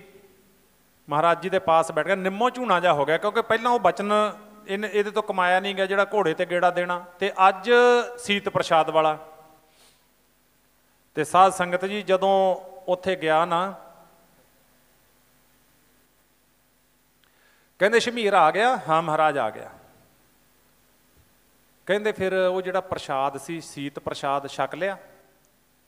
ਕਹਿੰਦਾ ਮਹਾਰਾਜ ਚੁੱਪ ਜੇ ਕਰ ਗਿਆ। ਕਹਿੰਦੇ ਸੱਚ ਦੱਸ ਕੀ ਹੋਇਆ? ਕਹਿੰਦੇ ਸੱਚ ਦੱਸ। ਕਹਿੰਦਾ ਮਹਾਰਾਜ ਬੱਚੀਆਂ ਨੇ ਛਕ ਲਿਆ, 2 ਨੇ, ਬਾਕੀ ਤਾਂ ਮੇਰੇ ਮਾਮੇ ਨੇ ਛਕਣ ਨਹੀਂ ਦਿੱਤਾ, ਅਸੀਂ ਤਾਂ ਧਰਤੀ 'ਚ ਦੱਬਤਾ। ਉਹ ਕਹਿੰਦੇ ਕਮਲਿਆ, ਕਹਿੰਦੇ ਹੁਣ ਆ ਜਿਹੜੀਆਂ ਬੱਚੀਆਂ ਨੇ ਛਕ ਲਿਆ ਨਾ, ਕਹਿੰਦੇ ਤੁਹਾਡੀਆਂ ਬੱਚੀਆਂ ਜਿੱਥੇ ਵੀ ਜਿਹਦੇ ਘਰ ਕਦੇ ਕੋਈ ਔਲਾਦ ਨਹੀਂ ਹੋਊਗੀ, ਤੁਹਾਡੀ ਵੰਸ਼ ਵਿੱਚੋਂ ਇਹ ਬੱਚੀਆਂ ਜਿਹਦੇ ਘਰ ਜਾ ਕੇ ਚਰਨ ਪਾ ਦਿਆ ਕਰਨਗੀਆਂ, ਉਹਨਾਂ ਦੀ ਸੁੱਕੀ ਕੁੱਖ ਹਰੀ ਹੋ ਜਾ ਕਰੂਗੀ। ਇਹ ਬਖਸ਼ਿਸ਼ਾਂ ਲੈ ਗਈਆਂ। ਤੇ ਬਾਕੀ ਜਿਹੜਾ ਤੂੰ ਧਰਤੀ 'ਚ ਦੱਬਤਾ, ਕਹਿੰਦੇ ਆਉਣ ਵਾਲੇ ਸਮੇਂ 'ਚ ਕਾਲ ਪੈਣਾ, ਪਰ ਕਹਿੰਦੇ ਲਿਖ ਲੈ ਇੱਥੋਂ ਤੇਰੇ ਸੈਂਟਰ ਦੇ ਵਿੱਚੋਂ 12-12 ਕੋਹ ਤੱਕ ਕਾਲ ਨਹੀਂ ਪਵੇਗਾ। ਆਖੋ ਸਤਨਾਮ ਸ਼੍ਰੀ ਵਾਹਿਗੁਰੂ ਜੀ। ਕਾਲ ਨਹੀਂ ਪਵੇਗਾ। ਬਾਣੀ ਕਹਿੰਦੀ ਹੈ ਨਾ, ਪੂਰੇ ਗੁਰੂ ਦੇ ਜਿਹੜੇ ਖੇਡ ਹੁੰਦੇ ਨੇ, ਤਮਾਸ਼ੇ ਹੁੰਦੇ ਨੇ। ਸਾਡਾ ਮਲਵਈ ਹੈ, ਅਸੀਂ ਮਾਲਵੇ 'ਚ ਰਹਿੰਦੇ ਹਾਂ, ਮਾਝਾ, ਮਾਲਵਾ ਤੇ ਦੁਆਬਾ। ਤੇ ਕਲਗੀ ਵਾਲੇ ਪਾਤਸ਼ਾਹ ਦੇਖੋ ਸਮਾਂ ਕਿਹੋ ਜਿਹਾ, ਪਰ ਮੇਰਾ ਬਾਜਾਂ ਵਾਲਾ ਜੀ ਫਿਰਦਾ ਮਾਲਵੇ ਨੂੰ ਤਾਰਦਾ, ਮੇਰਾ ਬਾਜਾਂ ਵਾਲਾ ਫਿਰਦਾ ਮਾਲਵੇ ਨੂੰ ਤਾਰਦਾ। ਮੇਰਾ ਬਾਜਾਂ ਵਾਲਾ ਜੀ ਫਿਰਦਾ ਮਾਲਵੇ ਨੂੰ ਤਾਰਦਾ, ਬਾਜਾਂ ਵਾਲਾ ਜੀ ਫਿਰਦਾ ਮਾਲਵੇ ਨੂੰ ਤਾਰਦਾ। ਬਾਜਾਂ ਵਾਲਾ ਜੀ ਫਿਰਦਾ ਮਾਲਵੇ ਨੂੰ ਤਾਰਦਾ, ਬਾਜਾਂ ਵਾਲਾ ਜੀ ਫਿਰਦਾ ਮਾਲਵੇ ਨੂੰ ਤਾਰਦਾ। ਮੇਰਾ ਬਾਜਾਂ ਵਾਲਾ ਜੀ ਫਿਰਦਾ ਮਾਲਵੇ ਨੂੰ ਤਾਰਦਾ, ਬਾਜਾਂ ਵਾਲਾ ਜੀ ਫਿਰਦਾ ਮਾਲਵੇ ਨੂੰ ਤਾਰਦਾ। ਬਾਜਾਂ ਵਾਲਾ ਜੀ ਫਿਰਦਾ ਮਾਲਵੇ ਨੂੰ ਤਾਰਦਾ, ਮੇਰਾ ਬਾਜਾਂ ਵਾਲਾ ਜੀ ਫਿਰਦਾ ਮਾਲਵੇ ਨੂੰ ਤਾਰਦਾ। ਬਾਜਾਂ ਵਾਲਾ ਜੀ ਫਿਰਦਾ ਮਾਲਵੇ ਨੂੰ ਤਾਰਦਾ, ਬਾਜਾਂ ਵਾਲਾ ਜੀ ਫਿਰਦਾ ਮਾਲਵੇ ਨੂੰ ਤਾਰਦਾ। ਇਹ ਨਾ ਜਿਹੜਾ ਭਾਈ ਰੂਪਾ ਭਾਈ ਸਾਧੂ ਪਿਓ ਪੁੱਤ ਸੀ, ਇਹਨਾਂ ਦੀ ਕੁਲ ਦੇ ਵਿੱਚੋਂ ਸੀ ਭਾਈ ਗੁੱਦੜਦਾਸ। ਗੁੱਦੜਦਾਸ ਦਾ ਪੁੱਤਰ ਸੀ ਦਿਆਲਦਾਸ। ਇਹ ਦਿਆਲਦਾਸ ਚਿੱਟੀ ਪੋਸ਼ਾਕ ਲਿਆਇਆ ਸੀ ਮਹਾਰਾਜ ਵਾਸਤੇ। ਮਹਾਰਾਜ ਕਹਿੰਦੇ ਸ਼ਮੀਰ ਤੂੰ ਪਾ ਲੈ, ਘੋੜੇ ਤੇ ਚੜ੍ਹ ਕੇ ਗੇੜਾ ਦਿਆ। ਇਹ ਉਦੋਂ ਬਚਨ ਕੀਤਾ ਸੀ। ਤਾਂ ਫਿਰ ਮਹਾਰਾਜ ਜੀ ਨੇ ਬਚਨ ਕੀਤਾ। ਉਹਦੇ ਤੋਂ ਬਾਅਦ ਹੁਣ ਸ਼ਮੀਰ ਬੜਾ ਸ਼ਰਧਾਲੂ ਹੈ। ਲਖਵੀਰ ਤਖਤ ਮੱਲ ਬਹੁਤ ਸ਼ਰਧਾਵਾਨ ਨੇ। ਉੱਥੇ ਦਾ ਇੱਕ ਤਰਖਾਣ ਸੀ, ਮਹਾਰਾਜ ਨੂੰ ਚੁਬਾਰੇ 'ਚ ਲੈ ਗਿਆ। ਮਹਾਰਾਜ ਮੇਰੇ ਘਰੇ ਰਾਤ ਕੱਟ ਲਓ। ਮਹਾਰਾਜ ਕਹਿੰਦੇ ਚੱਲ। ਤੇ ਉਸ ਵੇਲੇ ਜਦੋਂ ਸੇਵਾ ਪਾਣੀ ਕੀਤਾ ਨਾ ਤਰਖਾਣ ਸਿੱਖ ਨੇ ਬਹੁਤ ਸ਼ਰਧਾ ਨਾਲ, ਭਾਈ ਲਾਲੋ ਦੀ ਵੰਸ਼, ਬੜਾ ਮਾਣ ਹੈ ਇਸ ਬਰਾਦਰੀ ਨੂੰ ਗੁਰਮੁਖੋ, ਬੜੀ ਮਹਾਨ ਸੇਵਾ ਹੈ। ਤੇ ਕਹਿਣ ਲੱਗਿਆ ਮਹਾਰਾਜ ਇੱਕ ਬੇਨਤੀ ਹੈ। ਮਹਾਰਾਜ ਕਹਿੰਦੇ ਦੱਸ। ਕਹਿੰਦਾ ਜੀ ਮੇਰੇ ਪੁੱਤ ਨੇ ਅੰਮ੍ਰਿਤ ਛਕਿਆ। ਜਿਹੜਾ ਵੀ ਕੋਈ ਰਿਸ਼ਤੇ ਵਾਲਾ ਆਉਂਦਾ ਕਹਿੰਦੇ ਲੈ ਇਹ ਤਾਂ ਕੇਸਾਂ ਧਾਰੀ ਹੈ, ਤਾਂ ਅੰਮ੍ਰਿਤ ਛਕਿਆ, ਅਸੀਂ ਨਹੀਂ ਇਹਨੂੰ ਕਰਦੇ। ਅੱਜ ਵੀ ਇਹੀ ਦੁਖਾਂਤ ਹੈ, ਬਹੁਤ ਘਰਾਂ ਦੀਆਂ ਇਹ ਮੁਸ਼ਕਲਾਂ ਨੇ। ਕਹਿੰਦੇ ਅੰਮ੍ਰਿਤ ਧਾਰੀ ਦੇ ਨਹੀਂ ਕਰਨਾ, ਸਾਨੂੰ ਤਾਂ ਕਲੀਨ ਸ਼ੇਵ ਚਾਹੀਦਾ। ਤੇ ਪਿਆਰਿਓ ਸਿੱਖੀ ਨੂੰ ਅਸੀਂ ਕਿੰਨਾ ਕੁ ਪਿਆਰ ਕਰਦੇ ਹਾਂ, ਅਸੀਂ ਸਿੱਖੀ ਨੂੰ ਕੀ ਸਮਝਿਆ। ਤੇ ਕਲਗੀ ਵਾਲੇ ਪਾਤਸ਼ਾਹ ਪਤਾ ਕੀ ਕਹਿੰਦੇ ਉਹ ਤਰਖਾਣ ਨੂੰ, ਕਹਿੰਦੇ ਗੱਲ ਸੁਣ, ਤੂੰ ਸਾਨੂੰ ਸੇਵਾ ਕਰਕੇ ਪ੍ਰਸੰਨ ਕਰ ਲਿਆ, ਲੋਕਾਂ ਦੇ ਇੱਕ ਇੱਕ ਹੁੰਦਾ, ਤੇਰਿਆਂ ਨੂੰ ਦੋ ਦੋ ਹੋਇਆ ਕਰਨਗੇ। ਆਖੋ ਸਤਨਾਮ। ਇਉਂ ਤਾਰਦੇ ਨੇ ਗੁਰੂ ਜੀ। ਕਹਿੰਦੇ ਤੇਰਿਆਂ ਨੂੰ ਦੋ ਦੋ, ਇਤਿਹਾਸ ਕਹਿੰਦਾ ਦੋ ਦੋ ਹੀ ਹੁੰਦੇ ਨੇ ਹੁਣ ਉਹਨਾਂ ਦੇ। ਤੇ ਭਾਈ ਉੱਥੇ ਫਿਰ ਸ਼ਮੀਰ ਅੱਜ ਪਾਤਸ਼ਾਹ ਦੇ ਚਰਨਾਂ 'ਚ ਬੈਠਾ। ਆਹ ਬੇਨਤੀ ਕਰਕੇ ਆਪਾਂ ਆਨੰਦ ਸਾਹਿਬ ਪੜਾਂਗੇ। ਬਸ ਇਹ ਲਾਸਟ ਬੇਨਤੀ ਹੈ ਦੀਵਾਨ ਦੀ। ਤੇ ਕਹਿਣ ਲੱਗਿਆ ਸੱਚੇ ਪਾਤਸ਼ਾਹ ਕੁਝ ਮੰਗਣਾ ਹੈ। ਮਹਾਰਾਜ ਕਹਿੰਦੇ ਦੱਸ ਸ਼ਮੀਰ, ਤੇਰੀ ਸੇਵਾ ਤੇ ਅਸੀਂ ਖੁਸ਼ ਹੋ ਗਏ, ਪ੍ਰਸੰਨ ਆ, ਤੂੰ ਬਹੁਤ ਸੇਵਾ ਕੀਤੀ ਹੈ, ਤੇ ਹੁਣ ਤੂੰ ਮੰਗ ਲੈ ਜੋ ਮੰਗਣਾ ਹੈ। ਕਹਿੰਦਾ ਮਹਾਰਾਜ ਜੋ ਮੰਗਾਂਗਾ ਦਿਓਗੇ। ਹਾਂ ਸ਼ਮੀਰ, ਤੇਰੇ ਤੇ ਔਰ ਤੇਰੇ ਪਰਿਵਾਰ ਤੇ ਸਾਡੀ ਬਹੁਤ ਪ੍ਰਸੰਨਤਾ ਹੋ ਗਈ। ਅੱਜ ਆਪਾਂ ਇਸੇ ਕਰਕੇ ਬੈਠੇ ਹਾਂ। ਇਹ ਪਰਿਵਾਰ ਬੈਠਾ ਨਾ, ਸਾਡੀ ਬੇਟੀ ਕੁਲਵਿੰਦਰ ਕੌਰ ਔਰ ਭਾਈ ਪਰਮਜੀਤ ਸਿੰਘ ਹੋਰੀ, ਸਾਰੀ ਸੰਗਤ ਬੈਠੇ ਹੋ ਨਾ, ਪਾਤਸ਼ਾਹ ਨੇ ਖੁਸ਼ੀਆਂ ਕਰ ਦਿੱਤੀਆਂ। ਪਾਤਸ਼ਾਹ ਨੇ ਆਖਿਆ ਵੀ ਮੰਗੋ, ਪਾਈਏ ਤੁਹਾਡੀ ਝੋਲੀ। ਝੋਲੀ ਪਾਤਾ ਮਹਾਰਾਜ ਨੇ। ਉਹਦੇ ਘਰੇ ਘਾਟਾ ਕਾਹਦਾ ਹੈ? ਇੱਛਾ ਪੂਰਕ ਸਰਬ ਸੁਖ ਦਾਤਾ ਹਰ। ਤੇ ਕਹਿੰਦਾ ਮਹਾਰਾਜ ਇੱਕ ਚੀਜ਼ ਮੰਗਣੀ ਹੈ। ਕਹਿੰਦੇ ਦੱਸ। ਮੇਰਾ ਕੱਟ ਦਿਓ 84 ਵਾਲਾ ਗੇੜਾ, ਚਰਨਾਂ 'ਚ ਇਹੋ ਬੇਨਤੀ। ਮੇਰਾ ਕੱਟ ਦਿਓ 84 ਵਾਲਾ ਗੇੜਾ, ਚਰਨਾਂ 'ਚ ਇਹੋ ਬੇਨਤੀ। ਮੇਰਾ ਕੱਟ ਦਿਓ 84 ਵਾਲਾ ਗੇੜਾ, ਚਰਨਾਂ 'ਚ ਇਹੋ ਬੇਨਤੀ। ਮੇਰਾ ਕੱਟ ਦਿਓ 84 ਵਾਲਾ ਗੇੜਾ, ਚਰਨਾਂ 'ਚ ਇਹੋ ਬੇਨਤੀ। ਮੇਰਾ ਕੱਟ ਦਿਓ 84 ਵਾਲਾ ਗੇੜਾ, ਚਰਨਾਂ 'ਚ ਇਹੋ ਬੇਨਤੀ। ਮੇਰਾ ਕੱਟ ਦਿਓ 84 ਵਾਲਾ ਗੇੜਾ, ਚਰਨਾਂ 'ਚ ਇਹੋ ਬੇਨਤੀ। ਮੇਰਾ ਕੱਟ ਦਿਓ 84 ਵਾਲਾ ਗੇੜਾ, ਚਰਨਾਂ 'ਚ ਇਹੋ ਬੇਨਤੀ। ਮੇਰਾ ਕੱਟ ਦਿਓ 84 ਵਾਲਾ ਗੇੜਾ, ਚਰਨਾਂ 'ਚ ਇਹੋ ਬੇਨਤੀ। ਅਬ ਕੀ ਬਾਰ ਬਖਸ਼ ਬੰਦੇ ਕਹੋ, ਬਾਹਰ ਨਾ ਭਾਉ ਜਲ ਫੇਰਾ। ਮਹਾਰਾਜ ਐਸੇ ਵਾਰੀ ਬਖਸ਼ ਲੋ। ਪਾਤਸ਼ਾਹ ਚੁੱਪ ਕਰ ਗਏ। ਇਹਨੇ ਫਿਰ ਬੇਨਤੀ ਕੀਤੀ, ਮਹਾਰਾਜ ਨਹੀਂ ਬੋਲੇ। ਤੀਜੀ ਵਾਰੀ ਬੇਨਤੀ ਕੀਤੀ, ਸਤਿਗੁਰੂ ਜੀ ਕਹਿੰਦੇ ਸ਼ਮੀਰ ਅਜੇ ਤਾਂ ਤੂੰ ਬਹੁਤ ਗੇੜੇ ਕੱਟਣੇ ਨੇ, ਅਜੇ ਇਹ ਤਾਂ ਦੂਰ ਹੈ ਗੱਲ। ਕਹਿੰਦਾ ਨਹੀਂ ਪਾਤਸ਼ਾਹ, ਚਰਨਾਂ ਤੇ ਡਿੱਗ ਪਿਆ, ਬਖਸ਼ੋ ਮੈਨੂੰ ਤਾਂ। ਮਹਾਰਾਜ ਕਹਿੰਦੇ ਚੰਗਾ, ਉਡੀਕ ਕਰ, ਵੇਟ ਕਰ ਲੈ ਥੋੜ੍ਹਾ ਜਿਹਾ। ਘਰੇ ਗਿਆ, ਅੱਜ ਰਾਤ ਨੂੰ ਸੁਪਨਾ ਆਇਆ, ਤੁਹਾਡੇ 'ਚ ਸਿਆਣੇ ਸੱਜਣ ਬੈਠੇ ਨੇ ਨਾ, ਇਸੇ ਤਰ੍ਹਾਂ ਹੀ ਹੋਇਆ ਸੀ। ਸੁਪਨਾ ਆਇਆ, ਸੁਪਨੇ ਦੇ ਵਿੱਚ ਸ਼ਮੀਰ ਮਰ ਗਿਆ। ਸ਼ਮੀਰ ਮਰਿਆ, ਬਹੁਤ ਟੇਢੀਆਂ ਵਿੰਗੀਆਂ ਜੋਨਾਂ ਭੋਗਦਾ ਇਹ, ਕਿਤੇ ਸੱਪ ਬਣਦਾ, ਕਿਤੇ ਗਧਾ ਬਣਦਾ, ਕਿਤੇ ਘੋੜਾ ਬਣਦਾ, ਕਿਤੇ ਪੰਛੀ ਬਣਦਾ, ਪਤਾ ਨਹੀਂ ਕੀ ਕੁਝ ਬਣਿਆ। ਅਖੀਰ ਇੱਕ ਥਾਂ ਤੇ ਇਹਦਾ ਜਨਮ ਹੋ ਗਿਆ ਚੰਡਾਲਾਂ ਦੇ ਘਰ। ਚੰਡਾਲਾਂ ਦੇ ਘਰ ਇਹਦੇ 5-7 ਬੱਚੇ ਹੋ ਗਏ, ਘਰ ਵਿੱਚ ਬਹੁਤ ਗਰੀਬੀ। ਉਹ ਭਾਣਾ ਵਾਪਰ ਗਿਆ ਇਹਦੇ ਨਾਲ, ਨਰਪਤ ਏਕ ਸਿੰਘਾਸਣ ਸੋਇਆ ਸੁਪਨੇ ਭਇਆ ਭਿਖਾਰੀ। ਪਿਆ ਤਾਂ ਆਪਣੇ ਮਹਿਲਾਂ ਵਿੱਚ ਹੀ ਹੈ, ਪਿਆ ਤਾਂ ਆਪਣੇ ਘਰ ਹੀ ਹੈ, ਪਰ ਉਧਰ ਚੰਡਾਲਾਂ ਦੇ ਘਰੇ ਜਨਮ ਹੋਇਆ। ਬਹੁਤ ਗਰੀਬ ਬੱਚੇ ਪੇਟ ਤੋਂ ਭੁੱਖੇ ਨੇ। ਤੇ ਉਸ ਵੇਲੇ ਫਿਰ ਕਹਿੰਦਾ ਚਲੋ ਬਾਹਰ ਪੀਲੂ ਲਿਆਈਏ ਤੋੜ ਕੇ। ਪੀਲੂ ਤੋੜਨ ਚਲਿਆ ਗਿਆ ਤੇ ਉੱਤੋਂ ਇਹ ਟਾਹਣੀਆਂ ਹਿਲਾਉਂਦਾ, ਪੀਲੂ ਥੱਲੇ ਡਿੱਗਦੇ ਨੇ, ਬੱਚੇ ਖੁਸ਼ ਹੁੰਦੇ ਨੇ, ਖਾਈ ਜਾਂਦੇ ਨੇ, ਖਾਈ ਜਾਂਦੇ ਨੇ। ਅਖੀਰ ਆਪ ਵੀ ਇਹ ਉੱਪਰ ਚੜ੍ਹ ਕੇ ਇਹਨੂੰ ਭੁੱਖ ਲੱਗੀ ਸੀ ਬਹੁਤ ਜ਼ਿਆਦਾ, ਆਪ ਵੀ ਇਹ ਪੀਲੂ ਖਾਈ ਜਾਂਦਾ, ਥੱਲੇ ਬੱਚਿਆਂ ਵਾਸਤੇ ਸਿੱਟੀ ਜਾਂਦਾ ਹੈ। ਤੇ ਅਖੀਰ ਤੋੜਦਿਆਂ ਤੋੜਦਿਆਂ ਇਹਦਾ ਪੈਰ ਜਿਹੜਾ ਸੀ ਨਾ ਇੱਕ ਪਤਲੀ ਟਾਹਣੀ ਤੇ ਟਿਕ ਗਿਆ। ਜਦੋਂ ਪਤਲੀ ਟਾਹਣੀ ਤੇ ਪੈਰ ਟਿਕਿਆ, ਧੜਮ ਕਰਕੇ ਟਾਹਣੀ ਟੁੱਟ ਗਈ ਤੇ ਧੜਮ ਕਰਕੇ ਥੱਲੇ ਡਿੱਗਿਆ। ਕਹਿੰਦਾ ਓਹੋ, ਇਹ ਮੰਜੇ ਤੋਂ ਬੁੜਕ ਗਿਆ ਇੱਕਦਮ। ਜਦੋਂ ਮੰਜੇ ਤੋਂ ਬੁੜਕਿਆ, ਇਹਨੂੰ ਪਸੀਨਾ ਆ ਗਿਆ, ਤਰੇਲੀਆਂ ਪੈਣ ਲੱਗ ਗਈਆਂ। ਸ਼ਮੀਰ, ਕਿਉਂਕਿ ਉਹਨੂੰ ਇਸ ਤਰ੍ਹਾਂ ਪ੍ਰਤੀਤ ਹੋ ਰਿਹਾ ਵੀ ਇਹ ਸੱਚ ਮੁੱਚ ਹੋ ਗਿਆ ਸਾਰਾ ਕੁਝ। ਤੇ ਅਖੀਰ ਜਦੋਂ ਬੈਠਦਾ ਮੰਜੀ ਦੇ ਉੱਤੇ ਉੱਠ ਕੇ ਨਾ, ਇਤਿਹਾਸ ਹੈ ਆਪਣਾ, ਤੇ ਕਹਿੰਦੇ ਇਹਦੇ ਮੂੰਹ ਦੇ ਵਿੱਚ ਗੁਰਮੁਖੋ ਪੀਲੂ ਦੇ ਦਾਣੇ, ਤੇ ਪੀਲੂ ਜਿਵੇਂ ਆਪਾਂ ਤਾਜ਼ਾ ਖਾਧਾ ਹੁੰਦਾ ਉਵੇਂ ਪੀਲੂ ਦੇ ਦਾਣੇ ਨਿਕਲੇ, ਦੀ ਜਾੜਾਂ 'ਚ ਫਸੇ ਹੋਏ ਨੇ।